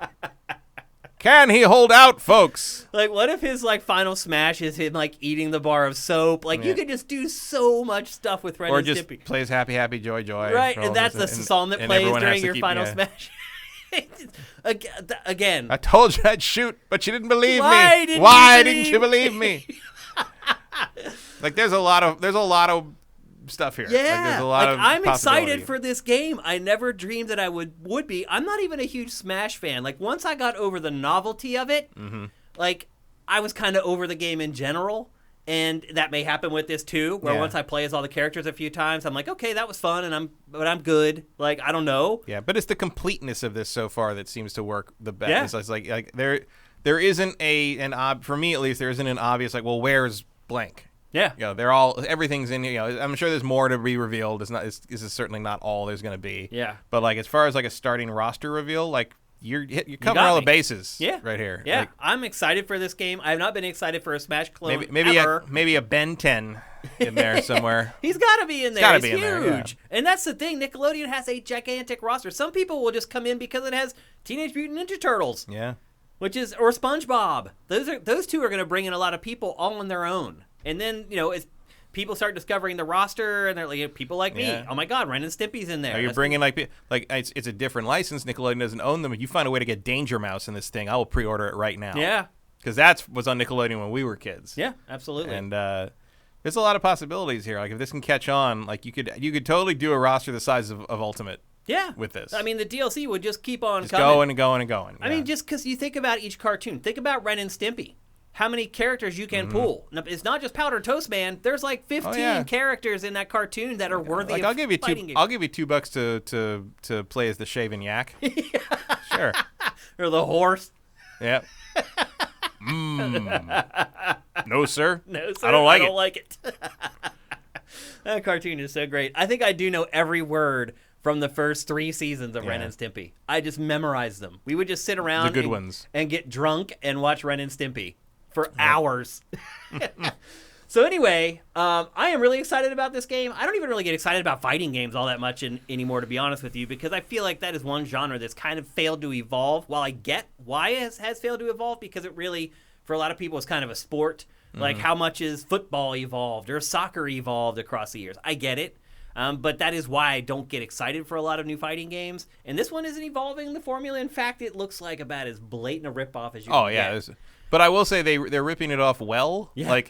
Like the hits look hard the way that, you know, because a lot of the clones don't get that right. Yep. You know, just the flying off the stage. Yeah, flying off. Just watching them do the hard smash and the fly off, like right there, just, without even the sound on the B-roll, you can tell it feels like Smash Bros. They got that pause and that freeze frame, and like now it feels like you really hit them hard. Like it's like they're doing it. They're doing all the right moves here. Yep. So. It's looking pretty good. It is coming in Q4 of 2021, so at the end of the year, and it's coming to PS4, PS5, Xbox Series One, and Switch. Right now, there's no PC or Stadia. It better come to Switch. Well, that's prime territory for those characters, for sure. More Dexter's Laboratory characters, please. Yeah. So anyway, again, coming at the end of the year to pretty much everything but PC and Stadia, Nickelodeon All-Star Brawl. All right, let's move on. I feel like we're getting to the point where it's only worth pointing out if something is coming to Stadia. Yeah, and they started like incentivizing, like trying to throw deals out there to try to get. Like we're in assume it's not coming to Stadia unless we say otherwise territory at this point. Just for future reference. Yeah. All right, let's move on. We're going to talk about something that I think is trying to picture the one person out there that's like, well, what about Stadia? Yeah. Where's Stadia? We just try to be thorough here on GameFace, Matt. Cover all the bases if we can. Next topic is something that I think you're also going to get fired up about, Matt. EA Play for its basically its E3 press conference is happening in 2 days. Which I think we're beginning to see why they did not put it near E3. Kind of like Sony after we saw with the State of Play. Well, I think Sony doesn't care. Right. I think EA knew they got nothing. Yeah. And it is happening on Thursday, July 22nd. And there are hopes that we get to see a bunch of exciting, fun stuff. And as it turns out, that is not going to be the case. 2 of the games that people wanted to see the most are not going to be there. And for the purposes of me sitting here with Matthew Kyle, we're going to talk first about the fact that EA is not going to show a Star Wars game on Thursday. I mean, I wish I could say I'm shocked, but their continuing mishandling of this license is a travesty. Still one of the biggest mistakes in the history of gaming, like corporate decisions, was giving EA the exclusive license to Star Wars when Disney acquired it. It is astounding. I mean, it doesn't super surprise me that they have this dead space here, because at least they got Fallen Order out and then they got Squadrons out. It's sort of like that was a broken out piece of DLC from Battlefront 2, basically. And they have that free to play thing, Hunters or whatever it is, coming this year. I was hoping they would have something else new Star Wars for this year. They would have been able to squeak it out, but apparently not. Not even showing anything. Like, no. We couldn't get a trailer for Fallen Order 2? No, apparently not. That game's further out than we thought, maybe. Couldn't get a trailer for Battlefront 3? It's just astounding to me that, like, Star Wars had its problems. Solo was underperforming. Rise of Skywalker was a goddamn travesty. But, like, Mandalorian has really buoyed that, and, like, the Mandalorian Season 2, especially the ending and the tease of the Boba Fett show, which is coming in December.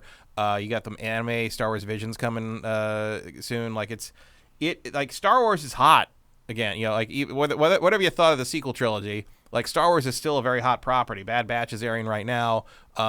Like, the Disney Plus stuff is the lifeblood of Star Wars right now, at least until Taika Waititi's movie gets off the ground and Patty Jenkins gets that Rogue Squadron movie made.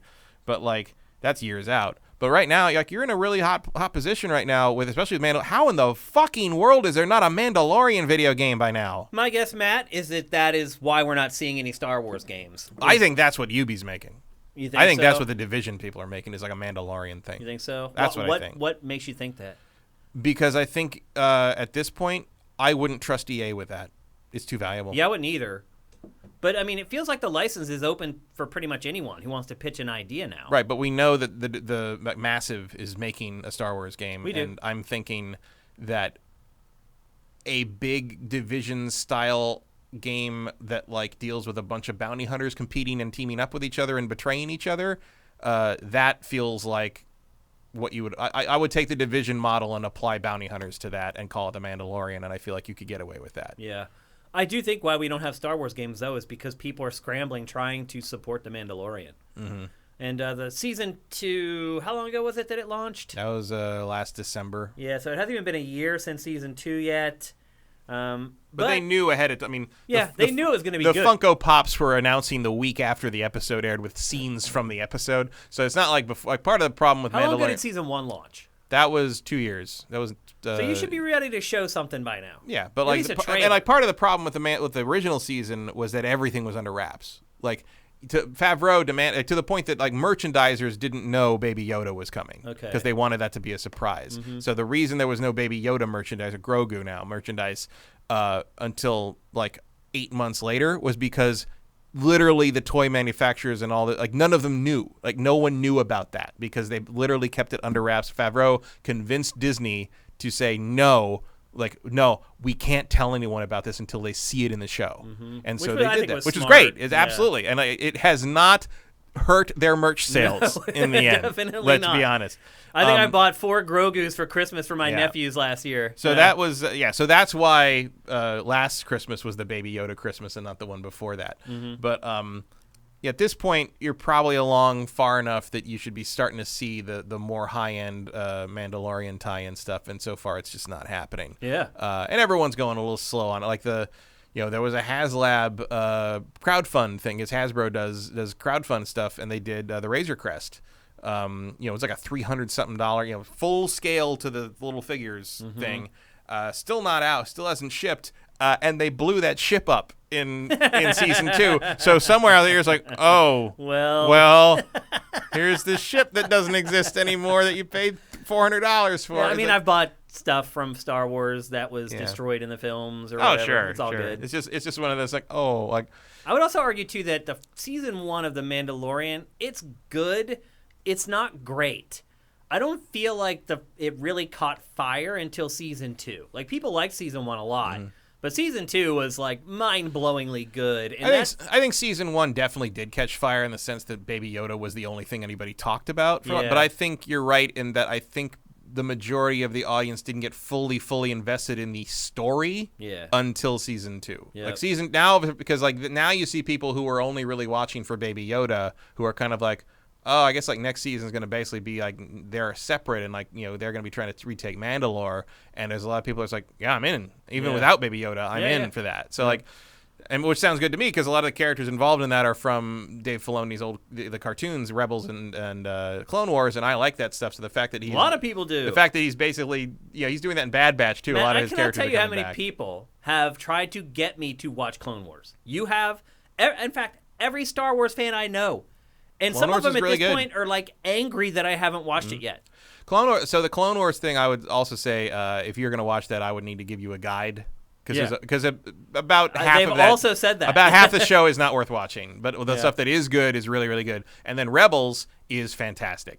Rebels is 4 seasons of awesome. I've heard. Yeah, everyone is recommending. But it helps to watch the Clone Wars first and then kind of dive into it. And all these characters are showing up from that show in Bad Batch and from Clone Wars showing up in Bad Batch, which is cool. You in particular, I think, would like Cad Bane, who is a bounty hunter, who's basically Lee Van Cleef from The Good, Bad, and the Ugly. Oh, wow. Like he's literally just that, but in Star Wars. Space. It's great. It's a lot of fun. And then like the bounty hunter Fennec from Mandalorian, she's been in the new season as well. So it's like basically Dave Filoni's creating a Filoniverse inside Star Wars.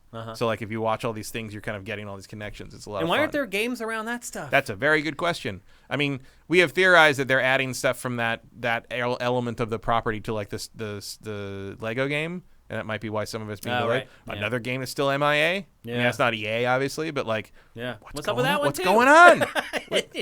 We have really hit a place where this IP is not being capitalized on the way it should be. Not at all. However, Disney figured it out pretty quickly. It yanked the exclusive license from EA. They reestablished LucasArts in all So I think intents and 2 or 3 purposes. years from now, we won't have to have this discussion. Yeah. But this is just further evidence of just how badly EA botched owning one of the most important IP in the world. Yeah, we're creeping up on 10 years. It's insane. And they've put out 3 games. I know. 4 games, if you count if Squadrons. You count Squadrons, yeah.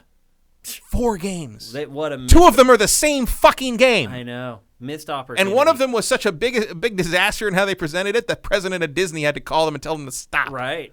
Yeah. How? How do you fuck that up that hard? Like, how do you not? So what is your presentation going to be? Like the Dead Space remake and 40 minutes of FIFA? Yeah. Like, what is this? Like, how have you not barfed out a Battlefront 3 just set in The Mandalorian?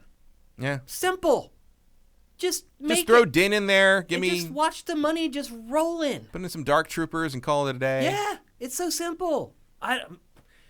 It's a travesty what has happened to Star Wars under EA's watch. Yeah. No doubt about it, and it's not getting any better. I wouldn't even be surprised. And that's the funny thing too. Is like there's a lot of people that think the same thing about travesty about certain movies that I think are excellent in the Disney era. But like, it's funny that no matter what you think of the movies, no matter what you think of that or this or whatever, pretty much all Star Wars fans agree that the video game thing has been a giant ball drop in every respect. Like, the one thing everyone can hate equally is EA's treatment of the Star Wars universe. Yeah. And I wouldn't even be surprised if the one game that EA says it has in development right now at Motive gets canceled. Because why wouldn't you assume that? Yeah, nothing seems safe in that studio in particular. Yeah. I mean, they were working on a game that everyone was really excited for. All I can hope, and they killed it. All I can hope is that one of the reasons there's not going to be an Assassin's Creed for 4 years is because after 2 years we're going to get a Jedi Assassin's Creed game. Which would be awesome. Which you can have my money for right goddamn now. I'll pay you for that one. Hey, if you want to put that up on Kickstarter or Fig, I'm in. I mean, it's to the point that the Fallen Order I really like, but like the greatest Star Wars release in video games in the last 2 years is a fan remake of TIE Fighter. I know. Which, by the way, is great. It is great. But like, why didn't EA do that? I don't know. Because they didn't think it was worth it. Because they're fucking idiots. They like, are. They're killing it. There's two ways to say someone or something is killing it. Look what they're either Star doing Wars great or they're doing terrible. terrible. And this is look what Squadrons did. Star Wars. Squadrons, the game that everybody said not only would no one play it, but it would never get made. I know. And they basically, that team basically forced that fucking game into existence, and it fucking sold 1 million copies. I know. There is a desperate hunger for games set in the Star Wars universe, and EA wouldn't fucking give us any. And we're not getting any on Thursday either. Nope. Yep. So when do you think we're going to see their next Star Wars game? At E3 next year, probably? Maybe. Maybe a teaser at the Game Awards if we're real lucky. Yeah. I don't know. That's a real good question. It's just this gigantic pile of money just sitting on the table. Yeah, why? It's like, EA, take it. Take the money. Call me. You want me?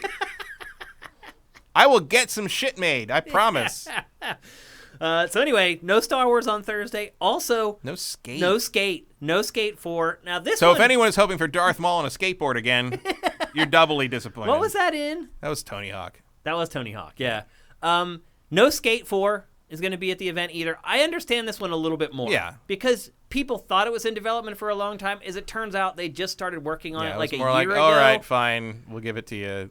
Now, as a make good, they gave us this yesterday. It's like a little developer doc and they're not calling it Skate 4 yet. Right now, it looks like they might be rebooting it and just calling it Skate again. That's fair. Yeah, I guess. But they made When this. When did Skate 3 come out? What? When did Skate 3 come out? Oh, God. 2013? Is that right? Yeah. Maybe, yeah. Yeah. If I had internet here, I could tell you in a minute, but we don't have any internet. I'm just trying to imagine how long it's been. So I mean, skateboarding games. I mean, I know why it's been gone for so long. It's because skateboarding games really fell off the map. Like people just lost interest in them, and it does feel like they've been gone long enough that people have kind of rekindled it a little bit. 2010. 11 years later. 11 years ago. Yeah, but they just started working a year ago. So to a lot of the core audience. Let's be honest, something from 11 years ago might not even have it's not even existed. Oh, yeah, for sure. So just call it Skate again. Yeah, but I mean, if you go on YouTube and watch a lot of gaming stuff, there's a lot of YouTubers that just play Skate 3 and get huge views from it. It's pretty crazy how it's endured over time, way more than I ever thought. Or just call it Skate 2022 or something. Yeah, they might. But then I don't want that to happen because then that may yearly make them installments. Think they're going to do it every year.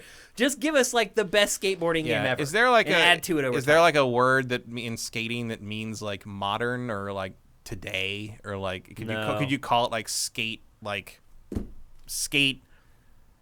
No. Something about an era? Are there eras no, there's of really skateboarding? No word from the lexicon that denotes skaters not big on defining. They'll just say you're pushing progression. I would just call it Skate. Who's Tony Hawk? Who just competed in the X Games at 53 years old and almost won the best vert trick contest. Literally, he got beat by a 12-year-old who did a 1080. And that 12-year-old was a lot lighter than he is. Well, the kid was just like him when he did the 900 years ago. He just kept trying the 1080 over and over and over again, and then on his very last chance, he landed the first 1080 in the history of skateboarding. 12 years old. The kid looks like he's 7. And he cried after he landed, because he's 7. Yeah. And he landed it, and Tony Hawk hugged him after he landed, and he cried. He bawled. Amazing. And Tony was in that contest and almost won it at 53. Well, imagine doing that in front of everyone, in front of your hero, and then your hero hugs you for. I'm like, I imagine that kid was feeling some emotions. Oh, man. For sure. And then it's funny, his if they interviewed him after it was over, and he was so excited that he just started talking before they asked him any questions. He was just like, but I can't believe I did Tony Hawk about it. And they're like, wait, we got to ask you the question. Do you? We know how this goes, sir. Just let him talk. Yeah. I was hoping at least. I have a physics question. Okay. Why are 1080s not as impossible in snowboarding? They are. They are, but how come 1080 seemed to have been a thing that happened in snowboarding long before skateboarding? No, you just think that true? because there was a snowboarding game called 1080. They actually haven't really done 1080s in snowboarding. Okay. They have done them, but you got to realize in snowboarding, some of your hits, you may fall 300 feet. So you have so much time to spin before you ever land. In skateboarding, on a ramp, you have to generate all that momentum to get high enough above the lip to do as many rotations as you want to do before you have to land back in the ramp. So it's just a matter of time, basically. There's a reason, like... You don't jump off a cliff on a skateboard. Right. Well, some people do. Well, yeah, but... they mostly die. But, Tony with the 900, that's why that was so groundbreaking at the time. People thought it was never going to be possible. I did see him do his last 900. Yeah. He did like a video of I that. saw that. He tried to do it one last time before he got too old, and he did it, which is amazing. But anyway, skateboarding is huge now. Like, it is just exploding. Like, it's just so interesting to see. I mean, I see it's so huge and different now that I see kids like doing the skateboarding things on the sidewalks and in the park, and they land things. Yeah. Like that used to be the joke, was like just watching guys like trying to ollie and fail over and over again, and but now I see them like they're actually doing shit. Oh, it's amazing how quickly people learn now. Like it took me 3 years to learn how to do kickflips back in like the 80s. Like people learn them in a day now. They just sit there and just do it over and over because there's so much good instruction online to teach you how to do it. We used to have to watch these grainy skateboard videos frame by frame to learn how to do the tricks. Yeah. Like I remember one of my friends that could do a kickflip, and he was trying to teach my other. I never did skateboard stuff, but I would hang around with him and they do stuff, and like he was trying to teach my other friend how to do it. And the problem was, like when he learned how to do it, it was like it was just something he did it over and over, and suddenly it clicked, and he could do it, and he didn't know how to explain that. Yeah, he was like I don't know, just like that, and he's like, what's that? Like, what does that mean? And like and now you've got if one person figures out a good way to explain that, they can make a YouTube video and millions of people can see it. So it's a totally different. Well, back when I was skating, way of that these being tricks passed down. were being invented. Yeah, like the ollie was invented right before I started skating, and then things came along like kickflips, and we had to watch skate videos, and it's VHS. So it's like one frame, you lose half of the trick. So we're going back and forth, watching the feet. Yeah, what is the board foot doing? Position? You can't see any of it. How are they pushing on the board? Like learning kickflips back then. We all learned how to do them when we figured out you needed to kick your front foot straight down. We were like kicking it out, and so the board would fly away from us. And once we realized kick straight down and the board stays underneath you, we all started landing them. But we had to watch a skate video to do that. Ollie wall rides, not as Coppice. First to ever do an ollie wall ride. Literally, just right up to a wall, ollie onto it, ride the wall, and come off.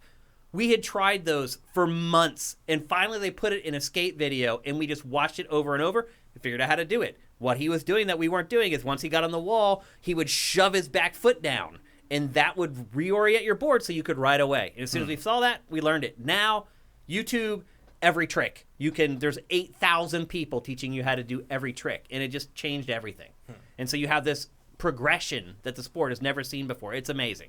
But I am surprised that we didn't at least get like a proof of concept trailer for Skate or something like that. I figure they might be ready for something like that by now, but apparently not. So that's still more than Star Wars has. That's true. Yeah. That's a good point. So anyway, State of Play on Thursday. I'm not telling you not to watch it because I think there will be some good stuff. It looks like we're going to get the new Dead Space. It looks like it's going to be a gigantic blowout for Battlefield 2042, in all honesty. Yeah, I know. Which I feel like I've seen enough of already. Yeah, it already did that. Because that first trailer is great. Like, it really does kind of show off all the stuff it's going to do, but expect to see, like, first raw gameplay of that and stuff like that. And Dead Space, which will be exciting.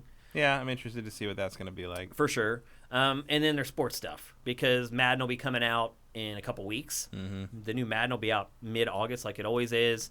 FIFA will be coming out shortly after that, so expect big blowouts on that stuff. But I would not call it appointment viewing. And if you use Sifted, you'll be well aware. We'll have it pinned to the top of your Sift, so you know what's going to happen. But that's all going down on Thursday. Just set your expectations to not stunned. Yeah. Unfortunately. Okay. I am distinctly whelmed. I am whelmed. That's funny. Okay, let's move on. We had Matt talked about earlier, we were talking about the Steam Deck, about solutions in search of problems. And as an example of that, he used game streaming.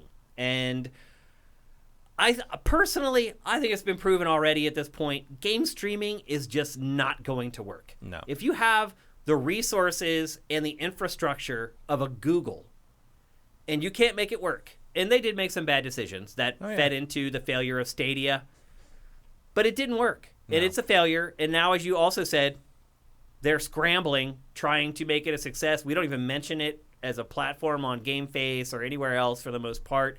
It's a failure. And I don't know if anything it can do at this point is going to change Nothing. If streaming is not a platform for interactive things. Like it's for passive entertainment. It works for that. And if the model, the Netflix equivalent model for video games is Game Pass. Yeah. That's it. Be it downloading the games to a local drive. Download it to a local drive, and you have access to whatever you need, but you need to download that to local hardware. That is how it's going to work. That is the model. Adapt or die. And it's clear as day. Yeah. Clear as day. It was always clear as day. Unless you were... to me, apparently not to Google, but like it's clear if you actually do any of this on a regular basis, that especially if you try some of those streaming things, it doesn't work properly. Yeah. Now, Microsoft hasn't given up on xCloud. No. And I don't think it should. Because, no, but they're also not like forcing it on anybody. Right. Because there's an option. It's not their focus. Right. There's an option. Yeah. You can download if you want to. But if you don't want to, and 2 years from now, when you buy your new TV and it has xCloud built into it, it could work because Microsoft has content. It has exclusive games that people want to play. As long as you didn't buy a Sony TV. Right. Touche. So there's incentive for people to try xCloud or to play xCloud because there's games on there that you're not going to be able to get if you already own a Nintendo console or a PlayStation console, or if you just want to buy a console at all. It's an option, and it's there. That has not worked out for other streaming services. And so... About a $4,000 television, but I draw the line at an Xbox. Exactly. The writing seems to be on the wall for streaming services. So what does Netflix do this week? Netflix announces that it is launching its own game streaming service that will be a part of its base Netflix plan. You will not have to pay any more for it, and the games are just going to appear in Netflix as a genre. Sure. So just like horror or action or drama, there's going to be video games. Game. And you're going to be able to go to that playlist and presumably start playing games. I don't know what controller you're going to use. I don't know how that controller is going to talk to Netflix. I don't know. How does this work, Matt? I don't understand how Netflix thinks that it's going to be successful doing this. It's going to have to create hardware of some type. Or allow you to, like, I guess a dongle of some kind or something? Like, I don't, like, somewhere in there. That plugs into what? The TV? I don't know. Like Netflix, I have Netflix on my television. Me I don't too. know. I guess you could pair a Bluetooth controller with the TV. I think my TV has a USB port. Yeah, it definitely does. But like, is Netflix going to be able to tap into like the API of the TV? Yeah, they should. I mean, they should be. You should be able to do like a Amazon Fire equivalent thing where you stick a USB dongle or something in the port, and then the controller talks to that, and Netflix does an app probably with an update can read that in the TV. But again, now I've bought hardware to do this. Right. So, dude, this makes no unless sense. the games are like Dragon's Lair or something, you're just gonna use a remote to do it. Well, they hired like the VP of Oculus content to be. Yeah, I have the job title of the guy here somewhere. Yeah, so they hired former Facebook and EA guys to head it up, including the VP of game development. All right. And he's the guy that came from Oculus. And he is now the VP of game development. So does that mean that Netflix is going to build studios? I don't know. And have exclusive, because that's their only chance. Right. It was to make also their own exclusive Stadia's games. only chance, but they fired everybody. Right, So. because it didn't work. Right. Because it's hard to just jump into games and make games that are going to convince people to get your service. But also, like Google, I mean, part of the problem was, admittedly from people who worked there, was that Google didn't understand how game development worked in terms of timeline and in terms of, when you got a payout on your investment, basically. Mm-hmm. Netflix, to be fair, is in production and does understand that, like, it understands that you can't just throw millions of dollars at someone and have The Witcher Season 2 ready in a week. Yeah. Like it's going to take time. Yeah. So maybe they won't need that explain. Google did not do production. They did app development, but that's different. I have been in consulting and freelance positions with, app developers, trying to do video content, and they just do not understand how it works. Like, I've actually been in a meeting where we had proposed, like we're going to shoot this thing like this, and they said, okay, go ahead and do it, and then we'll tell you what we want changed. And we're like, Wait. what do you want? And it became clear over the course of the next 10 minutes that what they thought we were going to do was we were going to shoot the show it to them. They would decide what they liked and didn't like, and then we would shoot the show again with their notes incorporated, because that's iteration to them, right? Yeah. And we're like, no, we give you the script and everything and the ideas, and you tell us what you want us to change, and we'll give you a new proposal. Like we only shoot it once. Like, that's not how anything works. Like, unless you want to throw millions of dollars at this thing. Like, we have to do everything over again. It doesn't get cheaper if we do it again. Yeah. Yeah. You still have to hire the same crew at the same rate. I don't need to tell you that because you've done this. Yeah. But, like, we were sitting there trying to explain that to adult human beings. Yeah. Okay? So, like, the fact that you hear these stories about how Stadia and Google didn't understand, so I'm not sitting here surprised at all that was a problem. Netflix, I think, because they have production company mentality, may be more willing to see this through. But there's part of me that wonders if this is just something that they had in the pipeline in case Stadia blew up, and now they have to go through with at least some kind of release for it so they can write off the business expense at some point. Like, at some point, it feels like maybe this project just needs to come out and fail so they can say, we spent this much money on this thing that failed, and we don't want to get taxed for it. That's a non-zero chance to me right there. But otherwise, we're kind of looking at this like, I don't know what this is. Like, but Matt, I've been at least it didn't cost it. any more. Like, right. that's correct. That's a good angle for it. Yeah, but I've been thinking about it. They are going to have to release hardware.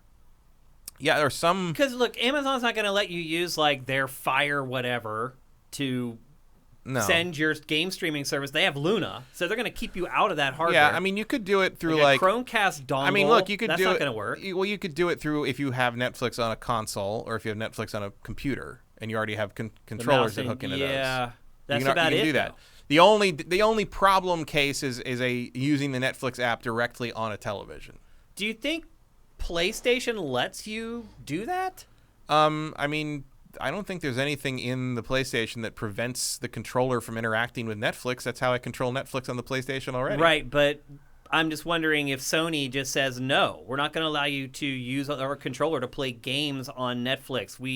This is our system that we spent a lot of money to develop and to market, and if people are going to play games on this PlayStation 5, they're going to play our games. Like, I don't know if they can actually control that to that degree. Wonder, actually. I'm not sure what the legality is or what contracts they've signed. I think you can just, the controller already interacts with the app. If the app wants to let you play streaming games on it, I don't think Sony can really do anything to stop that except take legal action after the fact or tell them cease and desist tell them stop doing that. We're going to take your app off our store. Yeah, I guess. Which it wouldn't do. Probably wouldn't do, no. But because the vast majority of Netflix users would not understand what was happening and why they suddenly couldn't watch Netflix on their PlayStation. Yeah. It's also possible that PlayStation could be like, go ahead and put your thing no one cares about on your thing, and when you remove it, that'll solve the problem all by itself 6 months from now. Who knows? Yeah. It'd be interesting to see how they react to that, because it also feels like a direct competitor to PlayStation Now, right? It does. Yeah, absolutely. I depending on what the games are on this, if they're just like a bunch of stupid web games, basically, who cares? But so they're planning on launching this within the next year. Mm-hmm. So yeah, that's exactly what the games are going to be, at least at launch, because there's no way you can get good games done in a year's time when you're just they haven't started them yet. Unless it's just other game, again, it'd be like third-party stuff that is just you're back which in is the the same Netflix boat. model. I mean, let's be honest. Still, the bulk of content on Netflix was not produced by Netflix. Mm-hmm. It was produced somewhere else, and they are losing a lot of that stuff now because everyone's starting their own services and they want their content on their service. So when those contracts expire, a lot of that stuff isn't coming back to Netflix. But now we're all paying the same amount we were for cable. Yep. So oh well. It's true. They keep every year the price of Netflix goes up. And they are saying, again, this is no extra cost. It's going to be just part of your Netflix subscription. Which is going up next week. Right, which just means that they're just going to jack it up another $1 a month or whatever. You do that math, you have that many people, $1 a month for 12 months, they're getting an extra 12 or 13 bucks out of me a year. You multiply that by how many subscribers they have. Millions of people. That pays for Netflix gaming very, very quickly. And then when Netflix gaming goes away, that subscription hike doesn't go away. Right, exactly. So this just seems insane. Like, to me, what's really happening here is Netflix has run out of stuff to talk about. Because if you listen to Pactor, its stock is way overpriced because it's still not turning a profit. It is one of the only... They're literally throwing billions of dollars away over the course of years. They continue to. They're still not turning a profit. And people just keep buying the stock because they're like, I would like to see the data at Robinhood, which is like the new app where anybody can buy stocks. I would like to see... Oh, we know through the GameStop taught us about Robinhood. I would like to know what percentage of Robinhood users, which are generally like newbie investors, one of their first stocks they buy is Netflix. Because they perceive it as successful. Right. Because they have Netflix and they love it. And that's what Pactor's been up against. And they know everyone they know has it. So how could it not be successful? Pactor is notorious for his rating on Netflix because he has said from the beginning that it was overpriced. And he... For whatever reason, he won't go back and say, you know what, for this company, profit doesn't seem to matter, so you might as well buy it. Well, because he does that because eventually it will. Right. And he doesn't want to be in the crosshairs when someone finally says, oh, but you said it was going to be. He's like, you finally changed your mind and said it was going to be. Like, yeah, but as soon as he does that, it's going to crash. He knows that. It is bizarre, though, because he is literally the only analyst with like a sell rating on Netflix, and he has been that way for like ever. Because he doesn't know when the bottom's going to drop out. And it will. Will it? Yeah. If you just keep having all that money coming in, like it's bizarre. The whole thing is bizarre. Eventually, something's got to give there. But here's what I think: you cannot have no revenue for that long. You can only ride that for so long. But what I think is that this is Netflix's ploy to keep people buying the stock because there's nothing else to talk about. It's like it's basically look busy. Yeah, because it doesn't have. Sure, it may launch another big show. Could it eventually launch something that becomes as big as like Game of Thrones? Sure. Theoretically, sure. Does that move your stock? Not really. No. It just doesn't. And so if they want to have people keep buying their stock and their stock to keep going up in that perception, almost an apparition or like a hallucination that Netflix is this crazy successful company financially, you got to keep announcing stuff like that, no matter how stupid, petty, insignificant, and flat out unsuccessful it may ultimately become. Because unsuccessful is, in some, at least in the investment world, unsuccessful is not as damaging as stagnant. Right. And as long as there's the appearance that Netflix is trying stuff new and trying to evolve its business, you stave off that huge sell-off that a lot of companies have when that epiphany is reached that, wow, people have been buying this stock for no good reason for all this time. It's interesting, but it's going to fail. And so maybe you're just kicking the can down the road for another 12 months because what's going to happen is they're going to launch this. They're going to have no games for it. They're going to have to either manufacture hardware or count on only the user base from consoles ever using it. And I would argue at this point, most people just use the YouTube app on their TV. I do. Once I got my LG CX, I stopped using the YouTube and the Netflix apps and everything on my consoles. I just use the app that's installed on my TV. And I would argue a lot of people probably do that at this point. And without hardware, there's no way it'll work on the app on someone's TV, native TV. So it's just staggering to me that a company with, you would think, a lot of smart people working at it would do something so short-sighted, but I think if you look at the financial aspect of it, it makes a little bit more sense. It's a red herring. It's, hey, look over here at this while we do nothing over here. And I just really struggle to see how it's going to be successful in light of the fact that some big players have already attempted this, a.k.a. Microsoft, a.k.a. Amazon, a.k.a. Google. These aren't little companies that Alias Jackie. I don't know. These aren't little startups that were trying to make something happen. These were companies with megatons of capital that could not make it work, and with the infrastructure. And I'm sure Netflix is sitting there being like, well, we can serve all this video, and our servers don't buckle. Yeah, I mean, at least Netflix not trying to get $60 out of you for a game you don't own. That's true. Yeah, well, we'll see. We don't know what the model is for this yet. I mean, other than if you pay, you can, for Netflix, you get it for free. But what if you just want the game part of it? Not that there will be a lot of people that do that, but how does that work if you just want the game streaming from it? You don't want the rest of Netflix. I don't know. But Stadia is ready right away in a horribly pixelated form until your connection establishes itself, and then maybe it still doesn't work. And it's like, oh God, I can't believe this presentation. Until you see who's on stage. Yeah, true. And you realize that everything. And then how much of this never happened? Everything that he touches fails. That's just the truth with Phil Harrison. So this is doomed to failure. Yeah. I wouldn't even be surprised if this never happens. Like, I feel like... Yeah, if Netflix even has any expectations of otherwise, really. I feel like Netflix just didn't do its due diligence at all on this. And so now it's like... I still feel like it's, at least in part, had to be, we started this up specifically because it was to compete with Stadia, just in case Stadia became a thing. And now we're far enough along, like you said, it makes them look like they're doing something. Yeah. Yep. So... there you go. I wouldn't be surprised if they hired this guy, whatever. They're like, we'll flush $200,000, $300,000 down the toilet that we gave him in salary for a year. And a year from now, once they actually have done their due diligence, they're going to realize how foolish this is. Sort of, but they will probably get that much value back in stock inflation. Right. Yep. Anyway, so yep. Just depends where you find your value. And I should have looked actually at Netflix's stock to see if it did bump after this announcement. Yeah, I don't know. I wouldn't be surprised if it did, but then that also coincided with like a terrible day on the stock market in general, so it may not really be a good barometer. Although, again, the terrible day was related to re-pandemic lockdown fears, and if anything, Netflix will flourish in that scenario, so it may not affect them in that regard. That's a good point, actually. So anyway, there you go. Gaming on Netflix. You guys interested in it? You think you'll use it? I won't. No. And I use Netflix all the time, but... yeah, I mean... at least I would scroll past it like, what's that? Yeah. Really? Okay, sure.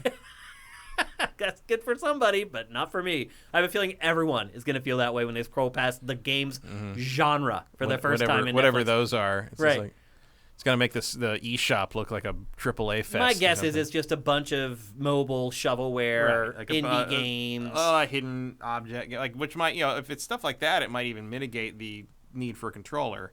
I do wonder, too, if...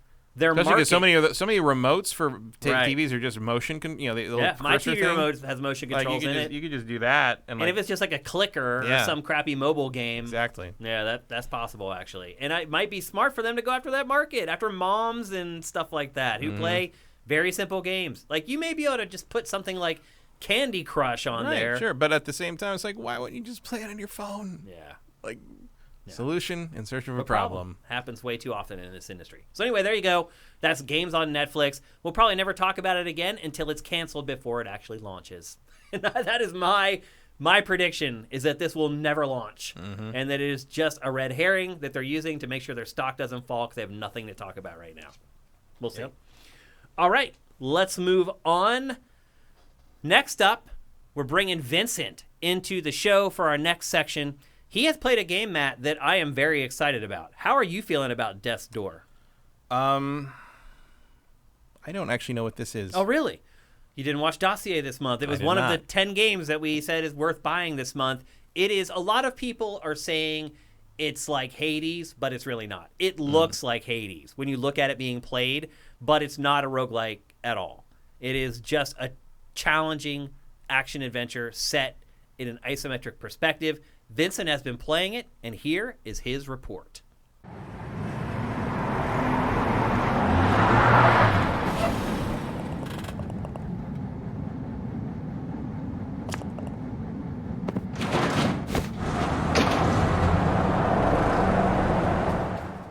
All right, here we are with Vincent Borchardt talking Death's Door. Vincent, this game has been getting a lot of hype. A lot of people have been comparing it to Hades, which was Game of the Year for a lot of outlets not long ago. This is an isometric Zelda-like? Is that a good way to describe it? Yeah, it's kind of like a combo of Link to the Past, like old school style Zelda game, and a Souls-like with closer to the combat. Okay, so first off, is it difficult like Souls? It's difficult, though. It hasn't been as bad as Souls games are. I've been making steady progress, though there are some parts that are harder that take a couple tries. Okay. Have you played a Dark Souls game? No. No. So you don't know if it's more or less difficult than that franchise. Let's actually start out talk about the story a little bit. You're like, do you work in hell? Because you're like reaping souls, right? Isn't that kind of the setup? Yeah, basically, you're a crow who's trying to collect souls from people after they die, and that's just the natural order of things. You get your first assignment after a long while. You go and you take care of the soul, which is actually interesting because it's your first battle and it's against this big plant creature. It's like no a boss. combat before that. Yeah. So your first battle is a boss fight. Yeah. Interesting. I like that. Yeah, and then as you defeat it, you're about to collect the soul, but then someone like knocks you out and takes the soul from you. And that's a problem because this door that they've opened to let you go collect the soul, apparently you're mortal when that happens, otherwise you don't age, and it throws everything out of whack, so you need to go get that soul back ASAP. But then as you explore a little further, you find the guy who took your soul, and he locks that soul behind a big special door that can only be unlocked by getting 3 other big souls. Okay. And that's your goal, to get those 3 big souls and unlock the titular death's door. Okay, so it's not your soul that's stolen. It's someone else's, but you need that soul to get back to your world. Is that... Yeah, it's a soul that you were assigned to collect. Okay. Yeah, because some of the pre-promotion stuff, it seemed like it was your soul that gets stolen, but that's actually not the case. It's a soul that's like assigned to you. Okay. Yeah. And so... things can't go back to normal until you get it. Gotcha. And it is an isometric game. Sometimes in isometric games, they kind of simplify the combat a little bit because it's a little harder to kind of see what's going on and kind of judge, if you have a short window to parry or dodge or counter. A lot of times with isometric games, it's kind of hard to read that stuff. How does the combat work in Death's Door? So you have 3 basic moves you can do. You can attack with a handful of different weapons. You have a ranged attack that you have a couple choices for, and then you have a roll to dodge. That's all. And are there counters, parries, things like that, where you can time something perfectly and kind of get in a quick counter attack? I don't think so. There is a charged melee attack, though I never wound up really using it much since it locks you in place, and I value the mobility over the possible power, maybe getting things done a bit quicker. Understandable. Is there leveling in the game? And maybe one thing we should mention is that this game isn't exactly like Hades, and I probably should have said that when I mentioned it off the top. It's not a roguelike, correct? You don't die and then have to start the whole game over, and you don't lose your stuff if you die. Is that correct?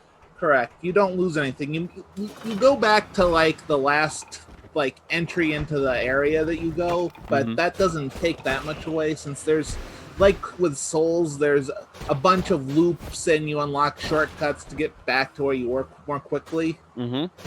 Yeah. Oh, so the level design is like Dark Souls, you're saying? Yeah. Okay. And is there leveling? Is it an RPG or is it just an action adventure? There's a bit of leveling. You can upgrade your stats with the tiny souls you collect as you defeat enemies and find soul pickups. Make you do a bit more damage or make you attack a little quicker. But for the most part, it's an action adventure, you would say? Yeah. What are your impressions of the game? Are you enjoying playing it? Have you played a lot of games like this? I mean, I played a lot of Zelda-likes, but not as many Souls, but I've been impressed so far. What do you like about it? The combat is so much good.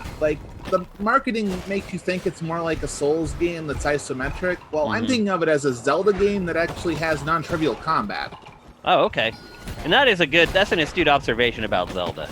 Generally, the combat in Zelda is just a means to an end. Once you kind of get the hang of it, most of the enemies don't put up much of a fight, honestly. Yeah, and that's the point. It's more about the puzzles, and the enemies are just a way to make it so you're not just running from puzzle to puzzle. Yeah. What about the puzzles in this game? Is this more straight combat, not so much puzzle solving? There are some puzzles, like you're lighting torches, you're maneuvering to hit switches in certain orders. You get equipment like you would in a Zelda game. Like you'll get, like the way it starts is you have torches. You're shooting your bow to do the torches like you would in Zelda, but then shortly into about halfway through the You mean first like using flaming arrows to light torches? Is that what you're talking about? Yeah, like you shoot your arrows through a torch to hit another torch. Okay, so the arrow goes through, it ignites, and then it hits the next target and sets it on fire. That's what you're saying. Yeah, and then about halfway through the first area, you find a fire spell, which means you don't have to worry about that as much. Gotcha. What about like the gadgets and the items? Obviously, that's a big part of any Zelda game. Is there anything cool like the bomb chew or anything like that? Your ranged items are basically the equivalent to that. There's the fire item, there's a bomb, and there's a hook shot. And then there hasn't been that much else. There's like these platforms I still haven't found a use for yet. And I did find an upgrade to my arrows, like just before we started recording. Uh-huh. Yeah, hidden away, which was neat. How does the hook shot work with an isometric perspective? It just shoots in a straight line. But is it hard to judge like height and things like that when you're trying to target? You don't worry about height. It's just straight. Gotcha. You can use it to cross gaps. Okay. And can you use it in combat though if you want to get creative? I haven't tried that far yet. Okay. I just got it basically before we started. Okay. Used it to cross a couple gaps and then yeah. But there was no tutorial that's explained like this can be effective in combat or anything like that? Yeah, I think it's just experimentation on stuff. Okay. How does the progression work in the game? Do you fight through a level, fight a boss, move on to the next one? How does that all work? So how it works is you go into an area, generally, like you start in the big hub world, the big cemetery you may have seen in some of the preview material. Mm-hmm. Then you go into like one of the three main areas where the big giant souls are hiding. Then you go into like the first part of the dungeon. You need to explore it. You find these lost souls. You need to unlock a big door.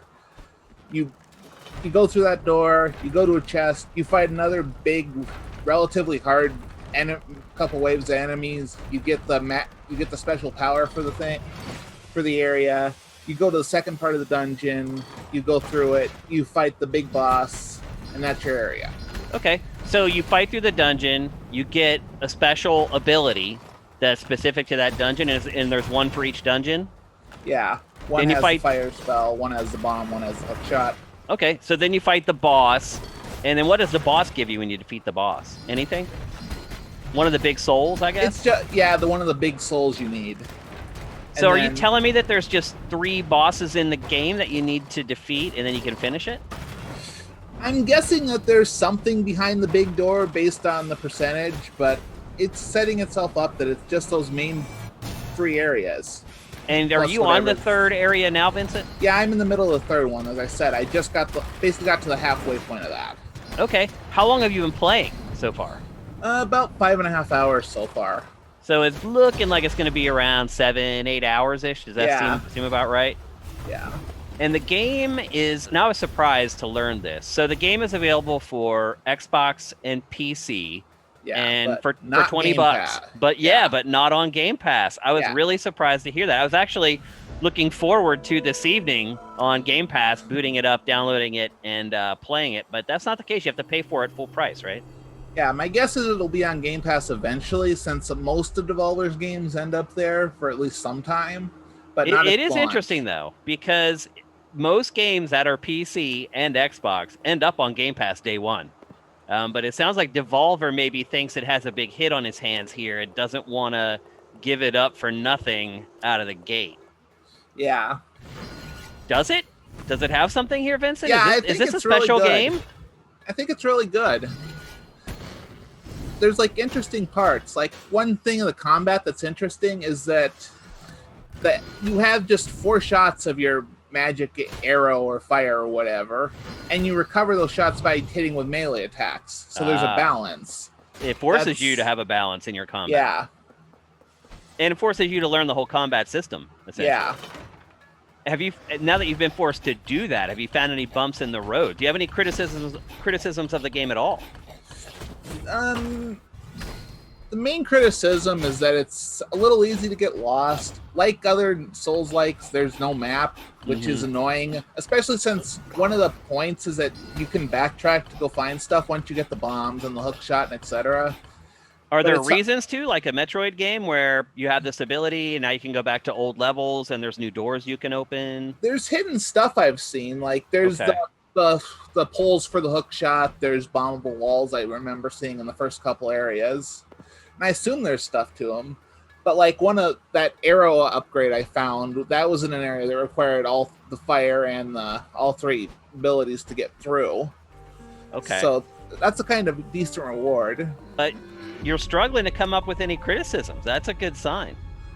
I mean, it's probably going to be not that long, because I mean, if it's about 8 hours, maybe 10 if you try to 100% it. But other than that, there aren't really any. Yeah, and it feels good to play.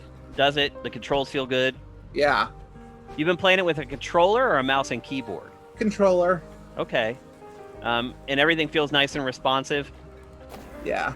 How does the storytelling work? Are there cinematics? Is it the usual indie text bubbles thing? How does that all work?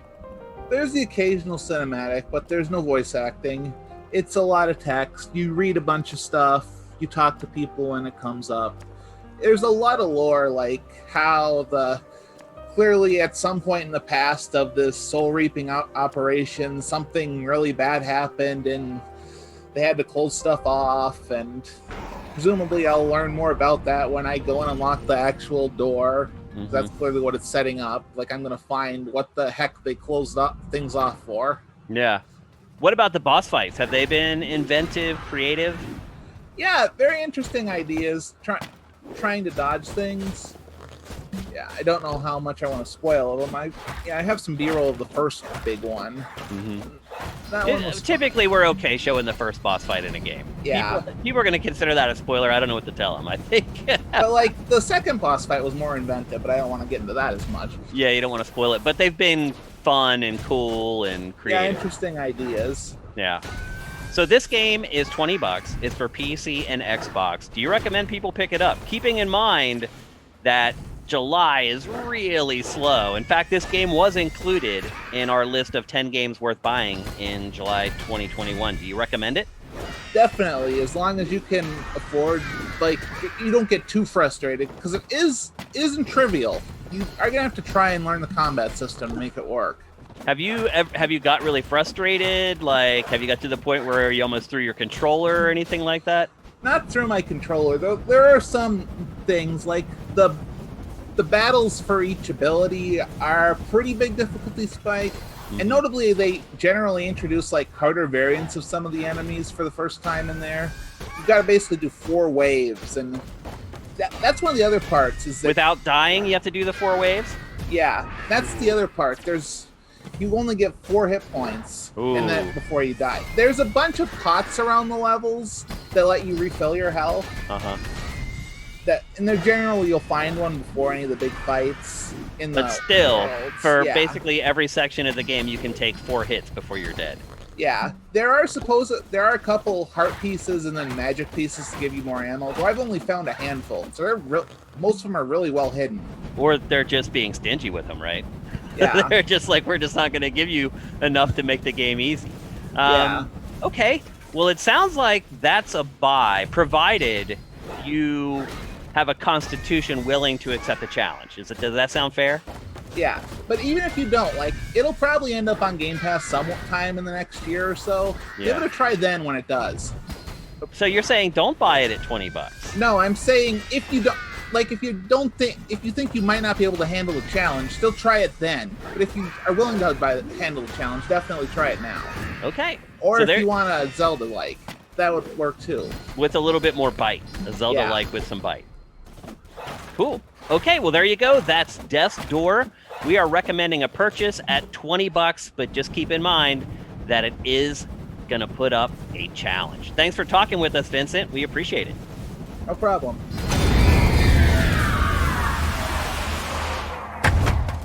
All right, a big thanks to Vincent for taking the time to check out Death's Door. Matt, you think you're going to give it a play? Yeah, I'll give it a try. I've never heard of this. Weird. This is the first time I've seen this before. Interesting. I don't know what happened there. I'm surprised you haven't seen like the hype on Twitter and stuff over the last few days. If I have, I've been ignoring it. I don't know. Yeah, some people are saying this might be like a Game of the Year contender, period, not just like indie Game of the Year. Vincent really liked it. I'm definitely going to give it a go based upon Vincent's impressions of it, and you guys might want to consider it as well. All right, it's time to move on to the last topic of GameFace 264, and in this case, we saved the worst for last. That may be hard to understand after some of the stuff we said in this episode about Steam Deck, but we're about to talk about The Legend of Zelda Skyward Sword HD. At least we didn't call it the steaming upper deck. That's a... I totally missed it on that lower third, man. Damn. It won't be the last time we I talk should start about consulting you on the lower thirds, Matt. But anyway, we're going to talk about Zelda Skyward Sword HD. If you remember, it was a Wii exclusive when it launched. It was based almost entirely on motion controls.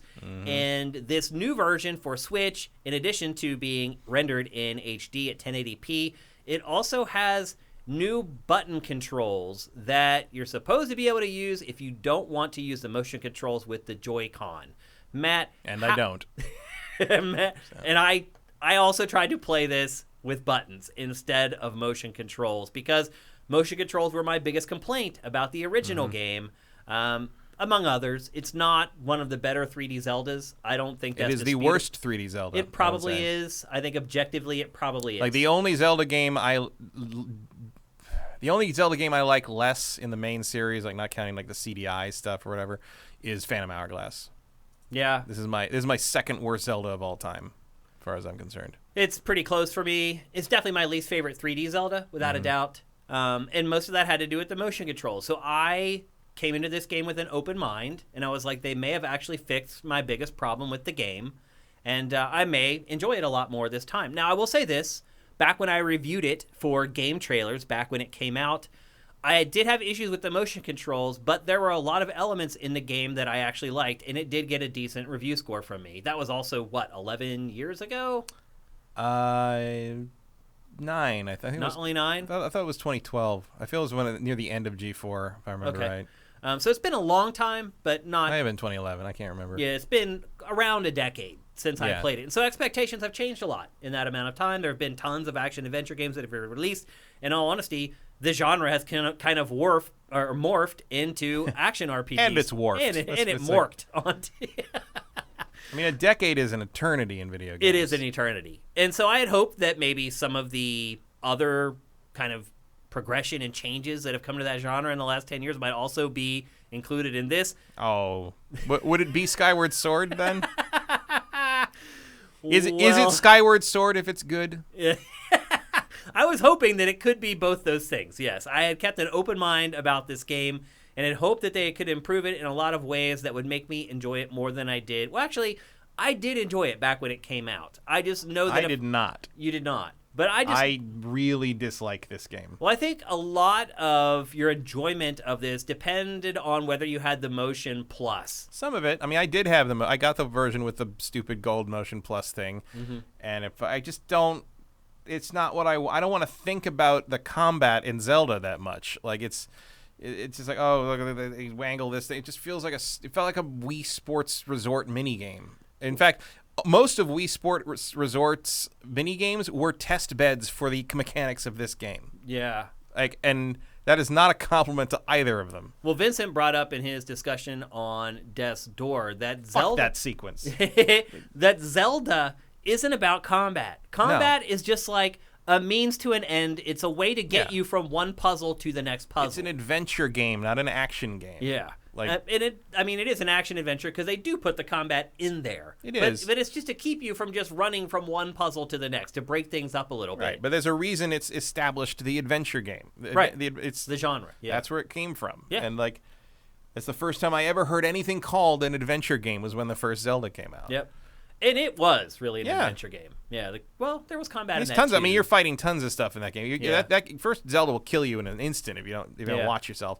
But like every game was like that then. That wasn't all that unusual at the time. The unusual part was that you had this big world to wander around in and find these dungeons. You could find the wrong one at the wrong time. You had to have the map that came with the game to understand where anything was. Sometimes it was sort of it was one of the first time a console game had really sort of thrown you to the wolves that way. Like PC games did that all the time. Computer games did that all the time with like the Might and Magic stuff and all that. But like this was a new thing, and then it kind of more evolved into focus. I think by Link to the Past, at the very least, it had evolved into more focused on the puzzles and the dungeons and the thinking your way through things rather than fighting things. Like the combat was always there, but it was more of a mild gateway to the next thing. Being able to beat a boss has never been as big a problem in Zelda as not having the hook shot yet. Like that's your gateway is well, that's how they gate the game. Yeah, upgrading is more important than like getting good at fighting. Yeah, because beating the boss in a Zelda game is never about skill. No. It's about figuring it out. It's always the pattern, and it's usually, at least in Ocarina and going forward, it's always like, what is the new item you got in this dungeon? That is what you need to figure out how to use to defeat this guy. Boss. Yeah. And Zelda bosses, once you figure out what you're supposed to do, you can beat them, no problem. Yeah. And in some cases, within like 10 seconds. Yeah. Like it's There's a reason people love speedrunning the Zelda games. Yeah. And you're right. This was kind of the first Zelda game, 3D Zelda game, that really focused on the combat. And that's all because their Nintendo system at the time was all built around motion controls.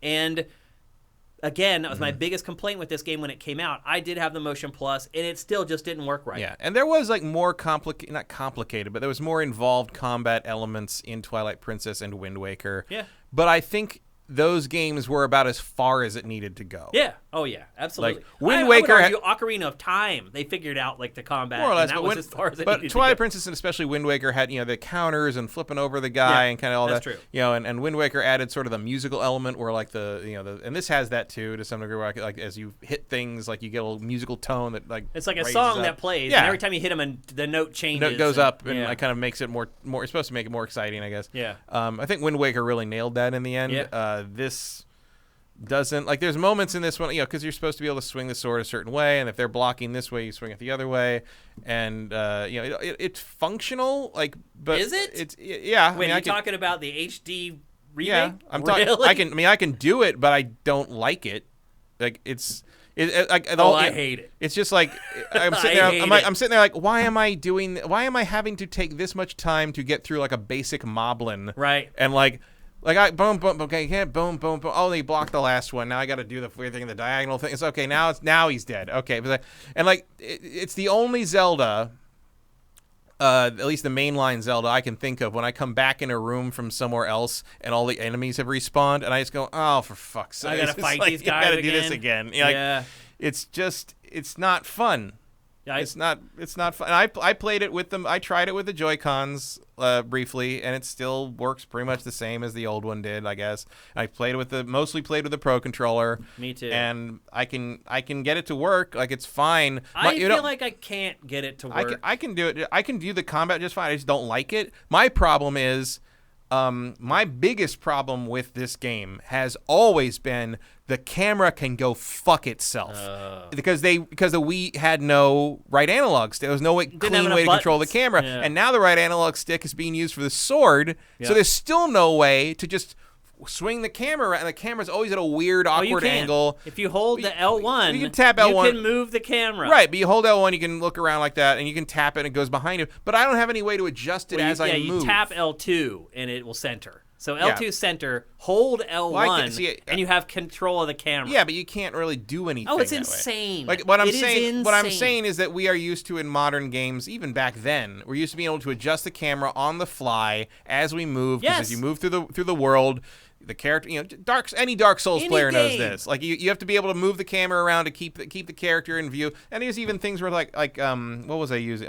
The slingshot. You activate the slingshot and it tilts the fucking camera down. Yeah. And I can't look up anymore. Like, what are you doing? Like, it's very weird. I found the button controls in this to be completely untenable. Like, I'm making it through the game. I'm almost finished with it, in all honesty. Right. I'm really close and it's to the also end. like I find it is so annoying But I found it frustrating when you run into like in the first dungeon, you run into the little dragon thing that has the 3 heads, and you have to hit them in the right. Right. They line up. And you have to do the perfectly, slight. Yeah.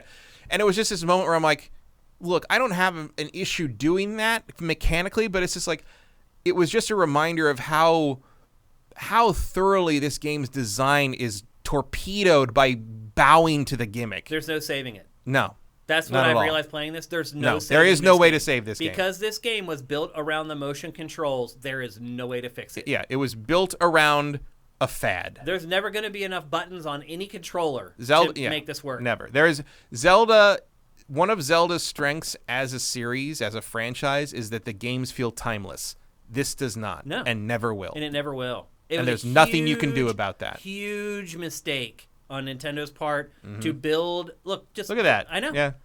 And that's even when he just pulls the sword out, he just holds it out in front of him like an idiot. When you're running around, you're running around. He's like pointing. He looks ridiculous. I was gonna say like a dowsing rod. Yeah, except does like this a game dowsing. Does have it does a have dowsing dowsing rod, with the sword, which is also the other really annoying part of this game is the dowsing. And again, they've had that in other Zelda games. For whatever reason, it's way more prevalent in this game. The other thing that this game has that most Zelda games don't have is just unending fetch quests. So at the end of the game, there's a terrible fetch quest. And I haven't made it to the end of the game, but I did read something about it. And they're saying that they didn't really touch it at all. No. But before you fight every boss, you have to go and collect like 6 parts of a key. So you get to the boss door, and it's like, oh, you don't have a key. You need to go collect 5 or 6 doodads and use the dowsing rod to go find them. But even the other Zelda, like Wind Waker had sort of a similar thing with the Triforce quest at the end. Right. There. But like, I enjoy sailing. That was in kind that of annoying. It was not ideal, but I also enjoyed sailing in that game. Like, there's nothing I like doing in this. The flying's not bad, but you don't do it. Right. It doesn't do anything. It's just a way to get from like one world to the next. And there's like little things that I'd forgot. I haven't played this since it came out, so I've forgotten a lot of it. And like, I got stuck on the same part of the game. I remembered some surprising amount of things, but like there was a moment where the first time I had to sleep until it was nighttime to do like one of the side quest things. One of the things I was like, I should go fly around and see what the world looks like at night, and then like you just fall off the thing, and the night guy drops you back. He's like, you can't fly on your loft wing at night. That's too dangerous. I was like, screw what are you talking like, about? What is, you're on it. Like you're like, what are you? And also it's like so cheap. It's like we wanted to throw in the day night thing because we knew Zelda fans would expect that, but we didn't want to put in the work to make 2 versions of the world. So just go screw yourself. Well, they also just didn't want to work on the passage of time. Yeah, because it doesn't. You have to go sleep for the time to move forward. Yeah, it doesn't day do never it on ends its own unless you do it. Yeah. If you stay up, it's always daytime. Yeah. It never naturally changes. And there's so many weird, like, why is there a crafting system that requires me to grind enemies to get the components to upgrade my stuff? Why are you making like why is the iron shield damaged by a guy kicking it? Like there's all these weird, tedious things in it that I don't understand. Especially because there's so much of this game that is so clearly my first Zelda. They were making a lot of this with the assumption that a lot of the people playing this game were going to have never played a real video game before because of the Wii's success. Yeah. And at least they got rid of the whole it tells you what a heart does every time you reload the save. Like some of that stuff's gone. Fixed some of that stuff. Fi definitely is less annoying in this. She pops up less often. Yep. Her voice is less annoying now. I think they changed the sound a little bit. But like, for a game that's so rooted in like my first Zelda, we want people to discover Zelda with this game. Like, there's so much tedious bullshit you have to do, and so much weird stuff like this. Like, I had completely forgotten that was a thing in this game, and running. Did you leave the room and you're like, no, but I was just thinking. I didn't have a problem with it, but later I was thinking when I hit one of those cubes that I had to hit with it again, and I remember thinking like, if I had just picked this up after a couple of weeks of not playing it, I would never remember that is a thing I have to do. And it was a weird thing where it's like it doesn't remind you of the things that are unique to the game that require you to do to progress, but it constantly reminds you of what a rupee is. Yeah. It's like, why? Like, what? I'll say this. Playing this brought back a lot of memories because, as I mentioned earlier, I got stuck on the same part that I got stuck on way back when I played this originally. And I remember I was playing it on a debug, and there was only like 8 people in the world playing the game at the time. And so I had to start reaching out to other journalists to be like, what the hell? And it's the one area when you're running on the ball in the lava, and you do everything else in the room, and there's this other area of the room where you need to go because there's enemies there, and you can see that's the last part of the dungeon that you need to complete. And there's these two kind of old pillars in the lava. And the game makes it seem like you need to find some way to destroy those pillars. Like either by throwing a bomb at them or rolling over them with the ball that you're rolling on, because they already taught you in the game that you could roll over enemies and kill the enemies. So you think they're building your knowledge base so that then you use it to roll through the pillars and break the pillars. It doesn't work. And so I was like, I remembered I got stuck on this before, and it took me like 5 minutes to still remember the solution. And it is, there's this one texture that has this little crack in it that you will never see. Even if you know what you're supposed to be doing, it's hard to find the crack. And I was like, that's right. There's a crack on this wall somewhere where I have to throw a bomb at it, and it's hard to get the bomb exactly onto the crack. But at 5 minutes it took me before I remembered, oh yeah, I got stuck on this when I played this, and they haven't changed it. Like, they didn't make the crack texture bigger. Like, some of the problems in this game, like, are still there. Like a lack of clues for some things. Yeah, like, it was like little things. I remember I didn't get stuck on this again, but I remembered being stuck on it on the Wii. The entrance to the first dungeon, you get that little tombstone. This is like the bird raising to the sky or whatever. You look to the you basically, it's like, okay, you want me to hit something. It's I couldn't figure out what it wanted me to do. And it's the crystal way It's a fucking above. crystal on the ceiling up there. And I'm like, you know what how I would have seen that normally? If I could control the goddamn camera. Yeah. Well, the other thing too is that there's like a thing on the wall in front of you that shows a bird, and if you shoot the thing on the north, something happens. So when you get that tombstone message, you shoot that, and you're like, okay, I did what the hint said.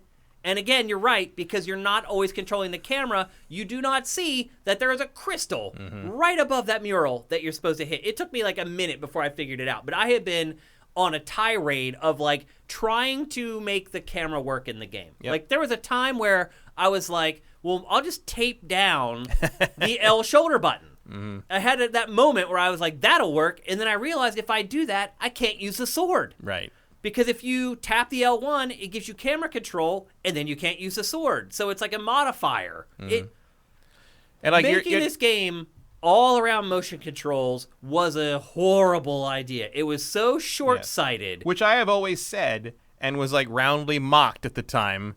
Also, I find it interesting that like at the time, it was that usual thing where like a Zelda game comes out and you can't say anything bad about it for 6 months. Until the honeymoon period's over. And then after 6 months, it was like, yeah, I guess this is not. And then like Skyward Sword has been kind of acknowledged over time as like, this was not very good. This didn't turn out too well. And now this thing comes out and it's getting 9s and 10s again. Like, what the hell is going on? By the way, I'm helping you with a puzzle I guarantee you would have got stuck on right here. Finding this little rope on the side of the wall here. I guarantee you would have stood there looking for what to do for at least 10 minutes before you gave up and Googled it. And I just showed you the solution. And it's just, I just can't believe anyone finds this acceptable. I mean, acceptable is almost as far as I'd go most of the time. Like, and there's some things in this game that I don't dislike. You know, like I think the dungeon design's great. Dungeon design's good, especially off of how disappointing the dungeon design had been for 2 games before it. Or like more like Wind Waker's lack of dungeons was really the problem there. This is the most. I think this is the most like believable, or at least the best written the Zelda Link relationship has ever been. Story's good too. Like, story's solid. Yeah. I like the visual design. I think the world looks good. I don't think the world's very interesting, but I do think it looks nice. I will say this. So I've played, and I think the music's really good. It is good. Like, that's the first orchestrated Zelda soundtrack ever. It's the first time they got an orchestra to do it instead of it being MIDI. There are parts that I like about this game still, like a good bit of it. But the problem is that the combat is so prevalent in this game. Like, I don't know if you got good with using the analog stick to either do a diagonal or a vertical slash. I could hardly ever differentiate. I mean, I can do that. I can do that when because when you have to deflect the stuff, like with the first fight with Zan. So I can do. I mean, I can get that done.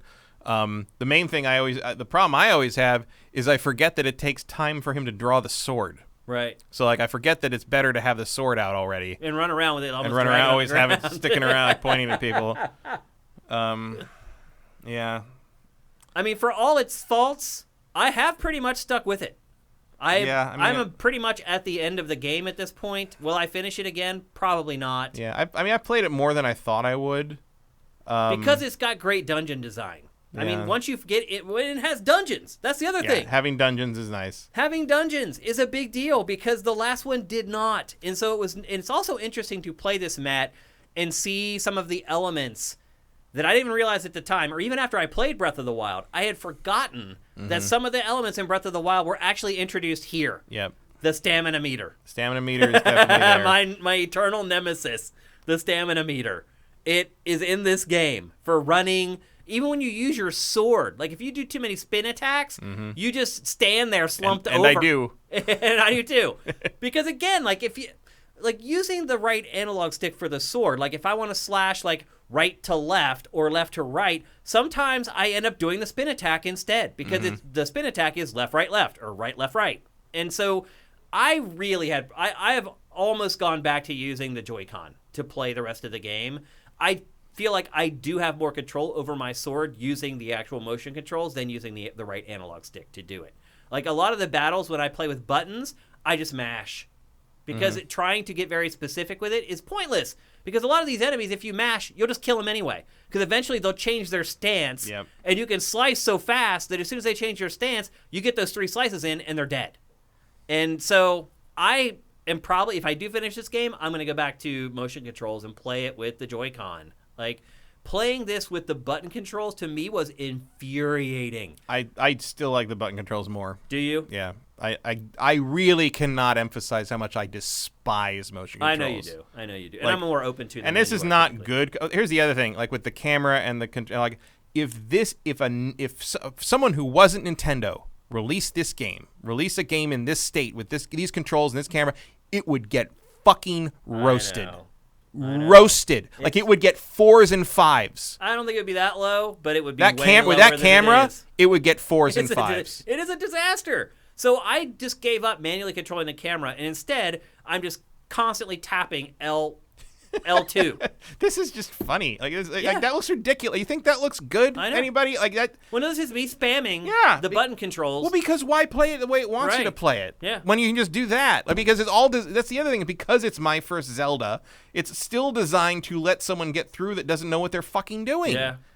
So even with all this supposed intricacy to the combat, it doesn't matter. You can see right there. That's why I'm going back to motion controls to keep playing it. Because it's just absurd. I mean, that's still how I play it with motion controls, really? too. You just waggle like crazy? Who cares? This game's $60, Matt. It is. Which is ridiculous. It is ridiculous. It absolutely is ridiculous. You could have bought the original one for $50. Or could you? Was it really $60 at that point? I don't remember.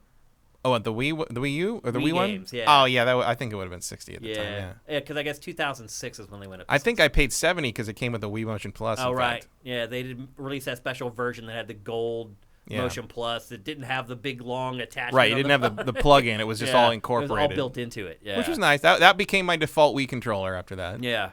And look, I did have some fun playing this. Half of the fun, I think, was remembering when I played it the first time, and like trying and laughing at myself for stuff that I did remember and stuff that I didn't remember from playing it previously. Yeah, but mostly I just was like, I wish they just brought Twilight Princess and Wind Waker HD forward instead of this. There's no save in this game because it was built on motion controls, and that's the thing about motion controls. It gives you more options than you would typically get from like an analog stick, but that also brings up an issue if you decide to ever retrofit the game to an analog stick, it's not going to work. And that's exactly what happened with Skyward Sword. But it does have its charms. The story's great. Maybe great's a little bit of a stretch, but it's probably one of the best stories in a Zelda game ever. And if you look at this game, how many more cinematics are in this than there were in Breath of the Wild? Yeah. It's way more story-driven than Breath of the Wild. And it's not embarrassing either. Like the writing's pretty good. Like it actually gets there pretty well. And so it has its charms. Like, and the dungeon design's great. I like a lot of the boss fights. I thought they were fun and interesting. Like, and a lot of that, in all honesty, is thanks to the motion controls. Like, because a lot of the boss fights are like bowling, like this one. Mm-hmm. Like you're just rolling bombs, and that's something that you're not going to get in other Zelda games. But the other, fuck you. Yeah, the eyeball moving from side to side, exactly. And those are a lot of elements you're not going to get in other Zelda games, which is why it's not completely unplayable. And I can't say like you should never play it, because there are parts of it that I think are worth experiencing. Yeah. But it's like fighting through the other stuff. Fighting through all this stuff. Well, also, like if it was like 40, I'd be Yeah. more willing to say, "Hey, To go recommend, for it" yeah. or something. I mean, that's hardly just this game. I mean, they wanted $60 for the remake of Link's Awakening, for God's sake. Yeah. Is that still $60? It is, yeah. It's still up there. Yeah. That would be a better purchase than this, though. I like that game more than Skyward Sword. That's sure. a tough one, tough call for me. It's close, but I probably did like that better too, because at least there weren't just intrinsic problems with trying to play the game. Well, also that game kind of codified what Zelda is. It did. You know, Yeah. like that's the items being more relevant and like changing how Link plays in a more dramatic way. All the dungeons kind of like doing that and like kind of progressing you through in that way. Like that's between that and Link to the Past that really kind of like decided this is what a Zelda game is, because we went through the first one and we're like, we got as a groundwork, and then Adventure of Link was like, what the hell are you? Okay, I mean, yeah, I guess do that, sure, but let's go back to the way we had it. And then Link's Awakening kind of like really nailed down what in the end became the basis for Ocarina, bringing it into 3D. Yep, that's true. In the end, I would certainly have preferred full up-res versions of Ocarina and Majora's 3D from the 3DS. Yeah. Or Just literally about any other Zelda anything. game. Literally anything except a Phantom Hourglass port would be really well. That's the only other thing that I. Oh, RE visuals, by the way. So I was playing this for capture on just a monitor because it's by my PC, and so it was just a typical IPS monitor, and I did not think it looked that good. I was really disappointed in the visuals for the first 3 hours I played it. Then I went out and played it on my LG CX, and I was impressed with it. Yeah, it looks nice. Yeah, the colors in particular. Pops and yeah. But if you're just gonna watch this on some generic 1080p panel, I don't know. I mean, it didn't look great on my computer monitor when I was playing it, but then when I watched it on the TV, it looked a lot better. So, still some stuff looks low res and blurry. Like they haven't redone all the textures or anything like that. No. Which I was really surprised at because some of them need them. The characters look better. They've redone the character models. They have not redone the environment. Is what I picked up on. That's what it appeared to be to me. Yeah, I think the environment is mostly better textures. Yeah. And that's Also, about it. Link looks like Michael Jackson in this game. I just want to bring Yeah, that a little up. bit. I can see it that. drove me crazy once I realized it, and now every time I see him, I'm like, hee hee. But I don't know why he looks like Michael Jackson to me in this game. It's his nose mostly, I think. Yeah, there's a little bit of that too. Yeah, even from head on, it looks like Michael Jackson, which I found really bizarre, and I never picked up on that. And then you get back into the Jackson's Peter Pan fixation and his Exactly. relation to Peter Pan. It's like, oh, okay.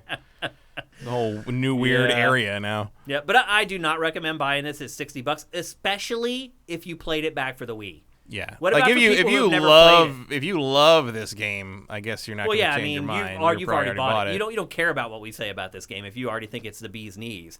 What about people who have never played it before? Don't do that to yourself. Yeah, I have problems recommending it for them either.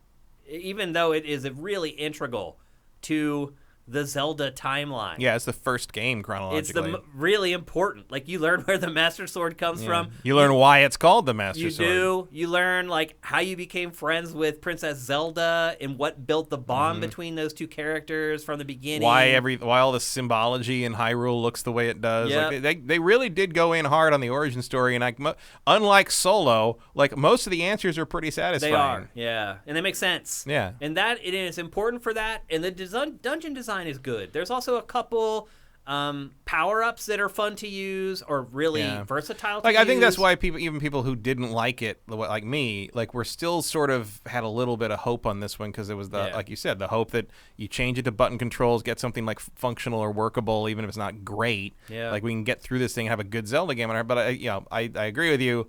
You can't salvage it. It's mired in the design that was built around the motion controls, and there is no fixing that. Yeah, because the whole game is built around slicing in very specific directions. You'd literally have to remake it from the ground up. Maybe the Steam controller could handle it. Seriously, yeah. though, it might. But or we'll maybe never the know. Steam Deck could handle it if you play And I don't condone this, but if you played it on an emulator, I'll condone the shit out of that. well, I won't. But I mean, look, you can stick the. I mean, there's no disc here, but you could stick the disc of the old game in and play it on Dolphin and basically run it that way. Yeah, that's how I played Xenoblade. Okay. Was I stuck my Wii disc in it in the PC and played it off the disc, and it worked great. Yeah, and that's not piracy. No, that's just playing the game I like. Yep, that you bought and you own. That I own 4 times over, I might add. I earned the right to play an emulated version of Xenoblade. Yeah. So I still bought the definitive edition and the new 3DS version. So go fuck yourself, Nintendo. I did have some enjoyment playing this game. It wasn't a nightmare all times. It's just when in combat. Yeah. It just felt weird and clunky. Weird and clunky. You know what? And at times it felt uncomfortably like playing a PS2 game. Yeah. Like before we figured out how cameras work. Yeah, exactly. That's a good way to describe it, actually. So there you go. That's The Legend of Zelda Skyward Sword. Skyward Sword, more like forward floppy sword. Like what are you doing? It's so I mean, I know it had to be that way. Like why? Did it have to go forward? Because it was supposed to be like emulating Centered. holding the Wii mode Right. straightforward like that. But when you're using just the analog stick, it's just like just hold the sword, dude. Yeah, just like, hold it, and then anyway. Also, it's another example of where motion control is sort of fucked with Link in that Link is left-handed. Right. And for Twilight Princess on the Wii and for this on the Wii, they swapped that to the right hand because right-handed people felt like it was unnatural. And look, on this I can see that because you are directly controlling the sword more or less one-to-one. Yeah. On Twilight Princess, that was nonsense. Yeah. Like it made no sense. Also, it was funny playing it on the Wii U because the Wii U version, the Wii U HD Twilight Princess is the GameCube version. It's the original version because the way they did the right-left flip for his sword hand on the Wii was they literally flipped the whole game horizontally. Right. So the entire game is like mirrored. Yeah, mirrored versus the GameCube version. Yeah. So the Wii U version is mirrored back. It's the original GameCube version, but with the the up HD and the update and the gamepad stuff. So you're playing a left-handed Link again, and everything I remembered was backwards. Yeah. Playing it. And the funny thing is, it works better that way. Like you can left and right is a tricky. They should be the same thing. It shouldn't matter. It shouldn't. But for some reason, a bunch of places in Twilight Princess felt more intuitive to me when something was to the left instead of to the right. Huh. And I feel like there's probably some game design secret to why that is the way. Like some psychological thing that the game designer, level designers know about us that we don't know about racing ourselves. Game developers, they know how to space like the traffic light poles to give you a better sense of speed. There's all kinds of tricks that developers use that were completely There's a lot of psychology. oblivious to. Yeah, there's a lot of psychology to it, and I Yep. feel like there must have been something because like the map of Twilight Princess flipped on the Wii U. To me, flipped. I mean, it felt more natural or more intuitive to me than playing it on the Wii did. Interesting. But it was a dark period for Zelda there. It was. And we're back. Not Twilight. I think Twilight Princess. But that's the other thing is like playing the HD version of Twilight Princess, which I did not enjoy very much on the Wii with the waggle. Playing it was with a gamepad. I thought that was great. Yeah. It was not like this because it was not it wasn't built for it. It was just sort of a thing that they tacked on, and you can play it was Twilight. really just waggle. Yeah, you can play Twilight Princess with a button controller and not feel like you missed anything or that something is off or anything weird like that. It was the one-to-one thing. Yeah. What ruins it is having to slice in specific directions. That's what keeps it from being able to be brought forward on new systems. That and also I think just the general shift towards making combat with individual mooks more important on a moment. Like they shouldn't be that. Like I shouldn't have to feel I gotta square up with a bat. Right. Like it's just like that's not how Zelda should work. I agree. Yep. So anyway, there you go. That's Skyward Sword HD available for Switch right now for $60, but that's 2 don't buys from us. No, that's too much. It's too much. Too much for this. Nintendo does do sales more often now, but my guess is this isn't going to be on sale till the end of the year if you're lucky. Yeah, I mean you're still. I mean, not that I'm disappointed. I'm certainly going to be willing to do it, but I'm going to wince a little bit when I hand $60 over for Metroid Dread. Because and I'm super excited about that game. This one is not even a competition on that. And the other thing I would say too about Skyward Sword is that it's not the longest Zelda. You could probably. I mean, it's up there. Is it? Like time to beat list is around 34 hours without doing anything else. It well, and Twilight Princess were the longest Zeldas. Twilight Princess is the longest. They're the same. Are they? They're about the same on time to beat. I've been yeah. whipping through this one. 30, It's probably 'cause I 34 played it hours. before. 34 hours average for just this main story on both of I don't them. feel like I've played it that long. And I'm almost there at the end. The longest is Breath of the Wild with the main story. That took me 60 on time to beat. That clocks in around 50. It took me 60, I think. So, but Skyward Sword and Twilight Princess are both like 34 hours on time to beat. Okay. For just Interesting. story, and then if you do everything, I think Skyward Sword is longer than the other one. I think Skyward Sword comes in at like closer to 60. I seriously don't feel like I spent that But much I time think with it. Skyward Sword is longer because you have to grind for components and shit all the time. You know, like it depends how long it takes you to get jelly out of the goo things. That And then the fetch quests that you have to do before every boss fight, and then at the end. Yeah, Twilight Princess does not have as much randomness to what you need to do to complete the whole thing. Yeah. So That could cut Skyward down a Sword is just like, so it's like not only are you making me do all this stupid fighting, but now I got to do it over and over and over and over and over and over and over until like, you drop the thing I need. Right. Which makes it even worse. Yeah, that's true. Okay, it's time for our Q&A. And luckily, we went on Twitter and on Sifted.net and asked you guys for questions for our Q&A. And I just checked, and you guys came through. We have a lot of questions. But first. Well, I was all over that. I always forget the ad at the beginning. I never forget it at the end because I have the Q&A to jog my memory to make sure that I launch it. I was right, because sometimes you use the ad to give people time to ask the questions. Right. This one I always get. We don't need to do that today. But anyway, we do have a Q&A section for you guys today. Probably won't be as long as normal, but before that, here's a word from our sponsor. It's time to find out why everyone is buying homes in Montana. DeShazer Ryan Realty has a totally remodeled 4-bedroom, 3-bath home for sale in Libby, Montana. Nestled next to the mountains on Libby Creek, this split-level home features almost 3,300 square feet of living space and includes a fully finished basement, a 2-car garage, a barn, a shop, and much more. There's a covered back porch just off the kitchen, so you can enjoy your morning coffee the way nature intended. At $479.9, it's an absolute steal. They're selling homes as fast as they can list them. So if you're interested, do not hesitate to call Doug DeShazer at 406-291-1643. Even if you don't live in Montana, you can contact the professionals at DeShazer Ryan Realty, and they can help you with property in your area. For more, head to DeShazerRyanRealty.com. That's DeShazerRyanRealty.com. Okay, let's get into some Q&A. You guys did a great job going on Twitter and giving us a bunch of questions. First up from @Neo_, or no, actually just @NeoJD. Some of these questions are topics that we covered in the show.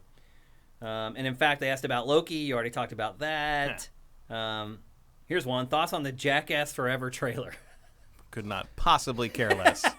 That franchise has jumped the shark because Did they literally do that? they literally have done that before in Jackass. Yeah. But to me, it's too contrived now. Everything is set up because none of those guys are like crazy anymore. Like even Steve-O is like 8 years sober at this point. Like they're all just like normal middle-aged guys now. They're not going out and getting wasted and doing crazy stuff. Everything is like something that they've written down and planned and orchestrated. There's nothing impromptu anymore. There's nothing Everybody knows who they are. They have to have insurance. Yeah, on it's things. like the flying by the seat of the pants thing is gone. Right. The And Jackass. to me- And look, I was never into Jackass. I think it's mostly like juvenile stupidity. But like, it was of its time. There was a time for that. There was a time where like you could get away with that, and they like you said, they didn't do things the right way. They didn't go through the proper channels. They just went out and shot it They and just did did it. it. And like, Yeah. and I do appreciate that because we were part of that era too. Yeah. At a certain, we certainly did our we share. shot some stuff at X-Play that we weren't supposed to shoot. We shot a few things without the proper permits here and there. Yes, we did. But sorry, the city of San Francisco. Or L.A. I did it in L.A. a bunch here of and times. there. Yeah. Remember when we learned that you can't show the Hollywood sign without paying for it? Right, yeah, that was a hard lesson to learn. It's always better to ask forgiveness than ask permission. That's true, yep. Much easier. Anyway, so I appreciate that, but like, yeah, it feels like you're. It's just too contrived now. Yeah. It's lost its magic. They may Like do if I want to see people do fake pranks or whatever or weird stunts, I can just let the video ad play on Facebook as I scroll past it. Well, Steve-O was on that show Hot Ones, where they just eat hot wings and they interview you or whatever. That's a great show. It is a great show. And at the end, he just poured hot sauce in his eyeball as like promo for the new Jackass. Sure. He's like, yeah, I'm working on the new Jackass. And he just goes, pour. Boink. it just felt so canned and so planned. As soon as it's over, there's like a whole pile of towels waiting for him to like get the stuff out of it, and there's milk for him everywhere, to pour in his yeah. eye. Like, it's just lost that special sauce that it had, in all honesty. And then you have people like Bam Margera. Interesting unconscious choice of words. Yes, exactly. And you have Bam Margera. He's like a total mess now. Like, he's the only one who actually is still kind of a jackass. It's almost like that wasn't a good way to live your life. Yeah. Just saying. Especially how many of them are dead now? Like, it's well, Dunn is dead from DUI. Right. He got in his Porsche and drove and died. I think maybe one other one has passed away. But it just...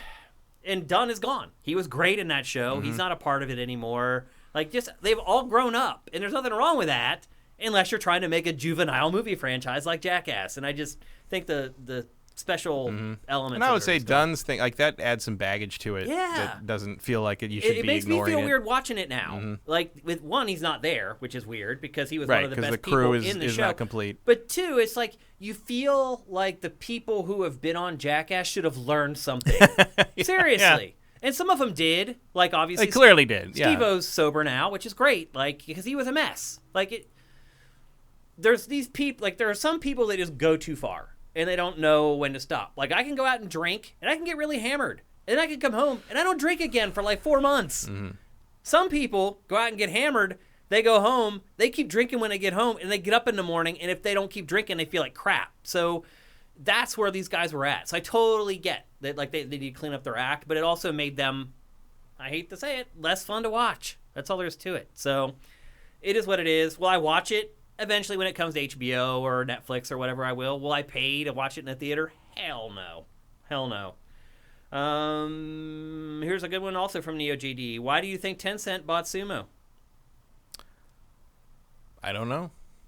I mean, because they're buying everything. Yeah, I mean, but in a specific explanation for why they bought that particular, I don't know. Because Sumo's a great studio. Yeah, but like, what are they going to do with them? There aren't that many great studios left that aren't owned by someone. It's a freaking gold rush right now. Sure, but in terms of like specifics to that deal, I don't know what they're planning. Yeah, like I don't know, like, is there a game that Sumo made that Tencent wants to work towards?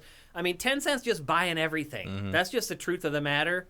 Like, I found out that in a roundabout way, one of my ex-employees at Game Trailers now works for Tencent. And, like, to me, he was just working on this, like, pop culture website. And that I didn't visit, no one really talked about or whatever. But it turns out it's owned by Tencent. And that's why they have no traffic, but the business keeps sustaining because Tencent has more money than God. So it's getting its fingers in every pie. And right now, game studios are disappearing. They're getting snatched up, and I think Tencent probably was just like, well, we can't let this gold rush go by without us striking our pick. So I think that's what happened. And then the other one, are you guys getting a Steam Deck? I think we answered that one already. Yeah, I think we went through that. Already talked about that. Here's one from Mike's Q Novak. How long is it acceptable to wait for quote-unquote launch window promised features? PS5 still lacks VRR, expandable upgradable storage, and there's no support for 1440p resolution like gaming monitors. Most of these things were promised and have not been implemented 8 months later. I mean, this is not launch window. No, I think launch window, you get 6 months at the outside max. And I'll even give it a little more just because of how weird the last year was. But I think as we close in on a year since launch, I think it's pretty reasonable to start saying, like, hey, can we get some SSD models we can slap into this thing or what? Like, where is this? Can we get some games? I talked a bit about this last episode, but looking down the pike, there's not a lot of games coming for PS5 that are announced right now. I mean, I think that applies to everything right now. Series X got a shit ton. I mean, I can whip off 10 games I know right now that are coming to Series X. I can think of like 4 for PS5. Are any of them this year? I guess it depends. Yeah, there Halo, obviously. Halo Infinite. Halo, Forza. Yeah. Yeah, but I still know about like 9 or 10 other games. Yeah, but who cares until they're coming out? I said was you look at the calendar, there's nothing for PS5. That's it. And I say you look at the calendar, there's nothing for any of them past the end of this year. Like, I don't know when any of the rest of this. I don't know when Fable's coming out. I don't know when any of the other Microsoft stuff we know about, but we don't know release dates. I don't know any of that. Yeah. When the hell is Avowed coming out? Who gives a shit that I know Avowed exists? Where the hell is Avowed coming out? Like, it's all the same thing to me. we're entering a drought period, and it's gonna suck for everything moving forward. I think until at least mid next year. But in terms of like the features he's talking about, like we closing in on November, it's gonna be like, well, is this ever happening or what? Like, and sometimes it doesn't happen. Yeah. Sometimes the stuff goes away and there's never any explanation. Yeah, and that's always been kind of it's a different kind of thing. But there's plenty of expansion ports that mysteriously sit on the bottom of consoles even back in the day that were never used for anything. Yeah, the N64 was a good one. The DD never launched here, so that port never went used. I think there's still some auxiliary port on the original Genesis that never did anything. Yep. There's a port on the GameCube that might as well have not been used. Yeah.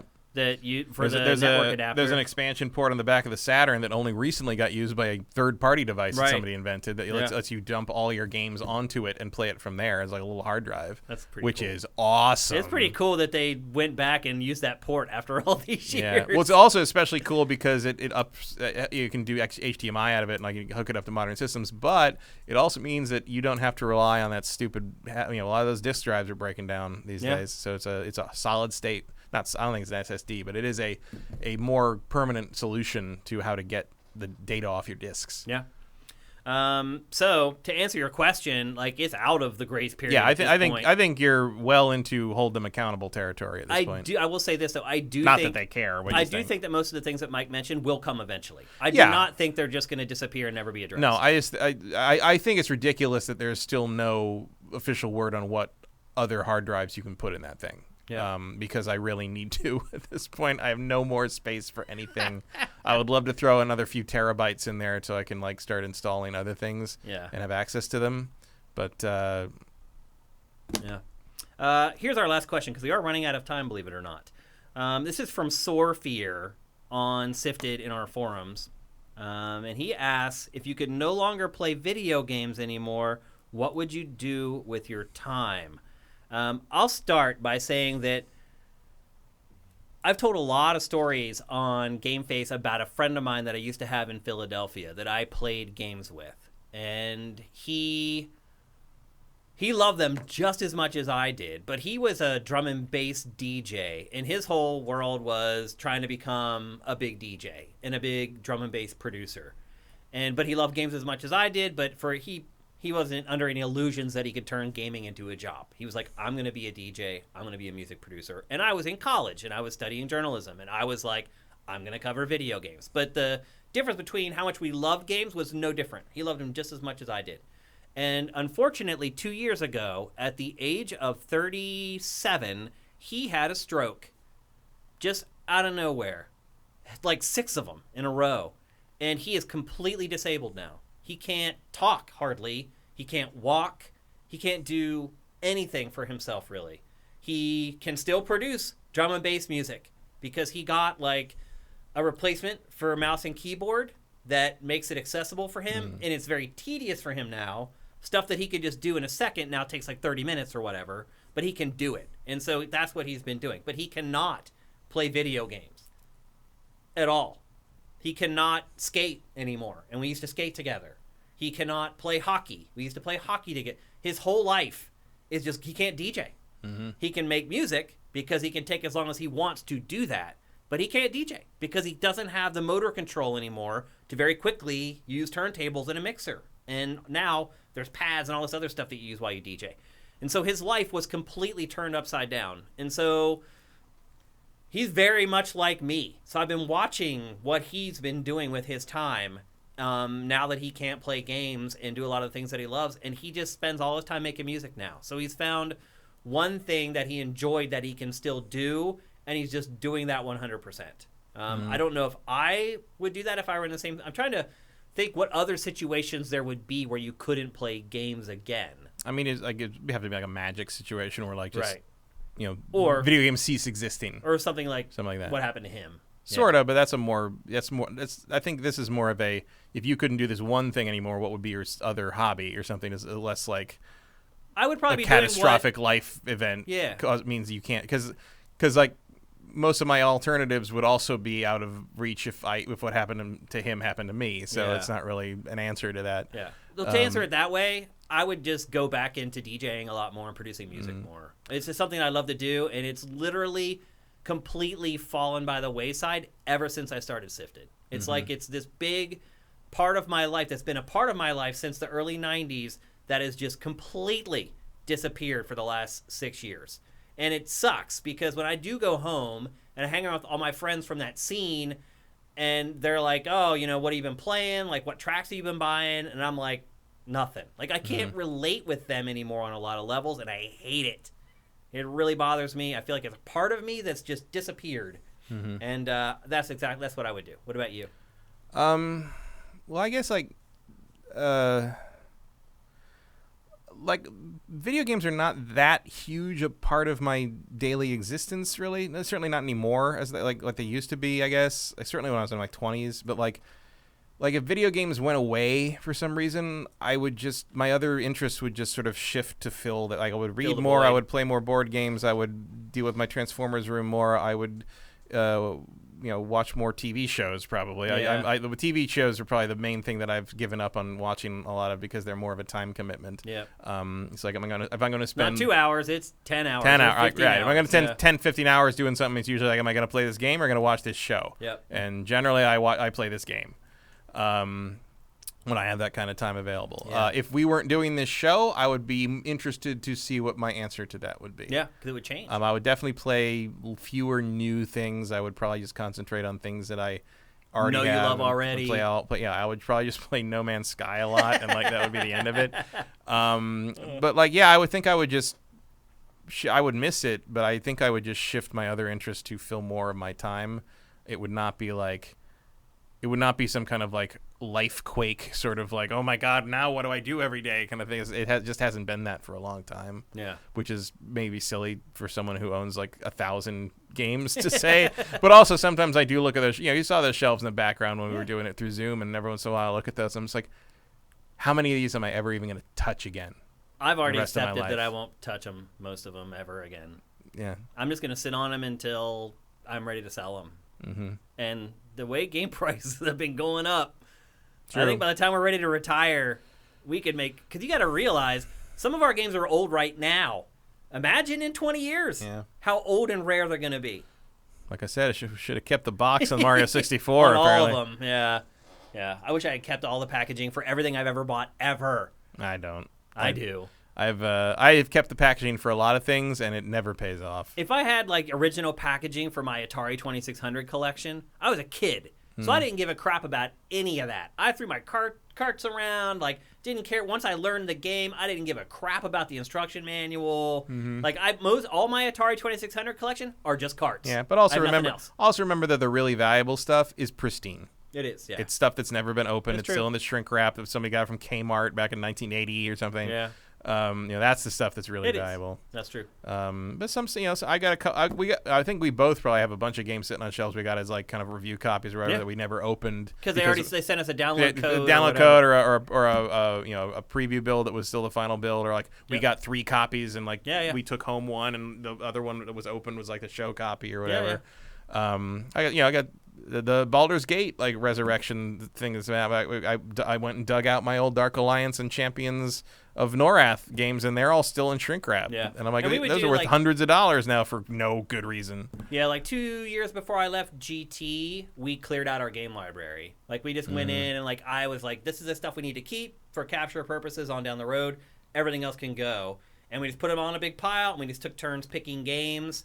And so I got a lot of shrink wrap games that way because the review copy ended up with Mike Damiani or whatever, one of our editors, and we'd always get like more than one, and then the sealed one we just pop it back in our library. And so there was tons in that, and it does suck that like I then ended up leaving GT 2 years later, and I was the one getting all the code, by the way. I was getting it all, talking to the publishers, getting it in, begging for multiple copies so everybody in the office could play stuff, and we were putting it back in there. And then when GT folded, they didn't invite me back in for like the game thing. Like even though I had collected all those games in that library, like I saw they did like a video about it. It's like, really? You guys didn't invite me back for that? Like what the hell? But whatever. It is what it is. So yeah, I mean, yeah. I think we answered the question. Yeah. All right. That's I would finally get around to finishing Gloomhaven. That's what the answer to that is. Oh. All right, that's it for GameFace 264. Not only that is it for the penultimate episode from this studio. Matt, I'm trying to figure out whether I should bring the Space Invader motif to the new studio or not. What do you think? Oh, is that what that is? Okay. You never realized it was a Space Invader? I just saw like. It's easier shapes. to tell if you look in like the monitor. Yeah, I guess and if so. you see like the ears on the top. Mm-hmm. I'm gonna say leave it. Okay. Because I didn't even know. You That's never knew what that it was. So. Okay. It's much easier too when the camera's panned out and you can see like the ear like wings or whatever. Right. on I it. guess for Space Invaders I tend to Localize. It's the bottom part that I identify more as Yeah. Space Invader. Yep. So anyway, this is our next to last episode here. You have to wait and see what happens with the new studio and what it looks like. That'll be 2 weeks from now. We will have one last episode here in this studio next Tuesday. I have to come in here on Thursday for them to hook the internet back up to do one episode of GameFace and then tell them to disconnect it like 2 hours later. It is what it is. And I do apologize for not being able to do the show live, but literally we have no internet here. There's nothing we could do. I had to use my cell phone plan to even get your questions off of Twitter and sifted.net. So next week, last episode here, and then the one after will be in our brand new spot. Really excited about that. As always, if you're listening to this show out on any of the podcast services it's on, and it's on all of them, and you want to be able to support the show, head to patreon.com/sifted. That's SIFTD without the E. You can pledge $1 a month. You can pledge $100 a month, whatever. Anything helps us, and we'd really appreciate it. If you're watching on YouTube, please subscribe with Twitch Prime. We're giving you guys 3 hours a week of gaming discussion with gameplay footage. Where else do you get that in this day and age? Like nowhere. The least you could do is take 5 seconds to click on the internet twice and give us $2.50. We'd really, really appreciate it. Also, another final reminder that Ask Shane Anything is recording live this Saturday at noon Pacific, 3 p.m. Eastern. Again, you need to pledge $7 or more per month to participate in the live recording of that. Everybody gets to watch the archive when it's over. So don't sweat it. If you're not pledging at $7, you still get to watch Ask Shane Anything. You just don't get to participate in it. But anyway, just keep an eye on Twitter, on our Patreon as Saturday gets closer, and we'll have all the details for that. Man, I think that might be it. Sure. Sure. Why not? I got nothing. Yep. Let's see. You can find me on Twitter at Dinfire. That's DINFIRE. You can find Matt on Twitter at MKyle. And if you aren't a paying customer, either as a subscriber at sifted.net or a patron at patreon.com/sifted, and you want to know what's going on as far as when all our content goes up for free, you should definitely follow Sifted at Sifted Games on Twitter. That's where we announce everything, including with 30 minutes before showtime that this show would not be streamed on Twitter. So I do apologize, or I'm sorry, on Twitch. So I do apologize. I did go into the Twitch chat and literally spammed it with, we're not doing the show. We're not doing the show. To try to let you guys know, if you did show up and didn't know what was going on, follow us on Twitter at Sifted Games. We announce every single thing we do on there. So it's very important. So on behalf of Matt, I'm Shane. We'll see you next Tuesday for the last episode from this studio. GameFace is up and out.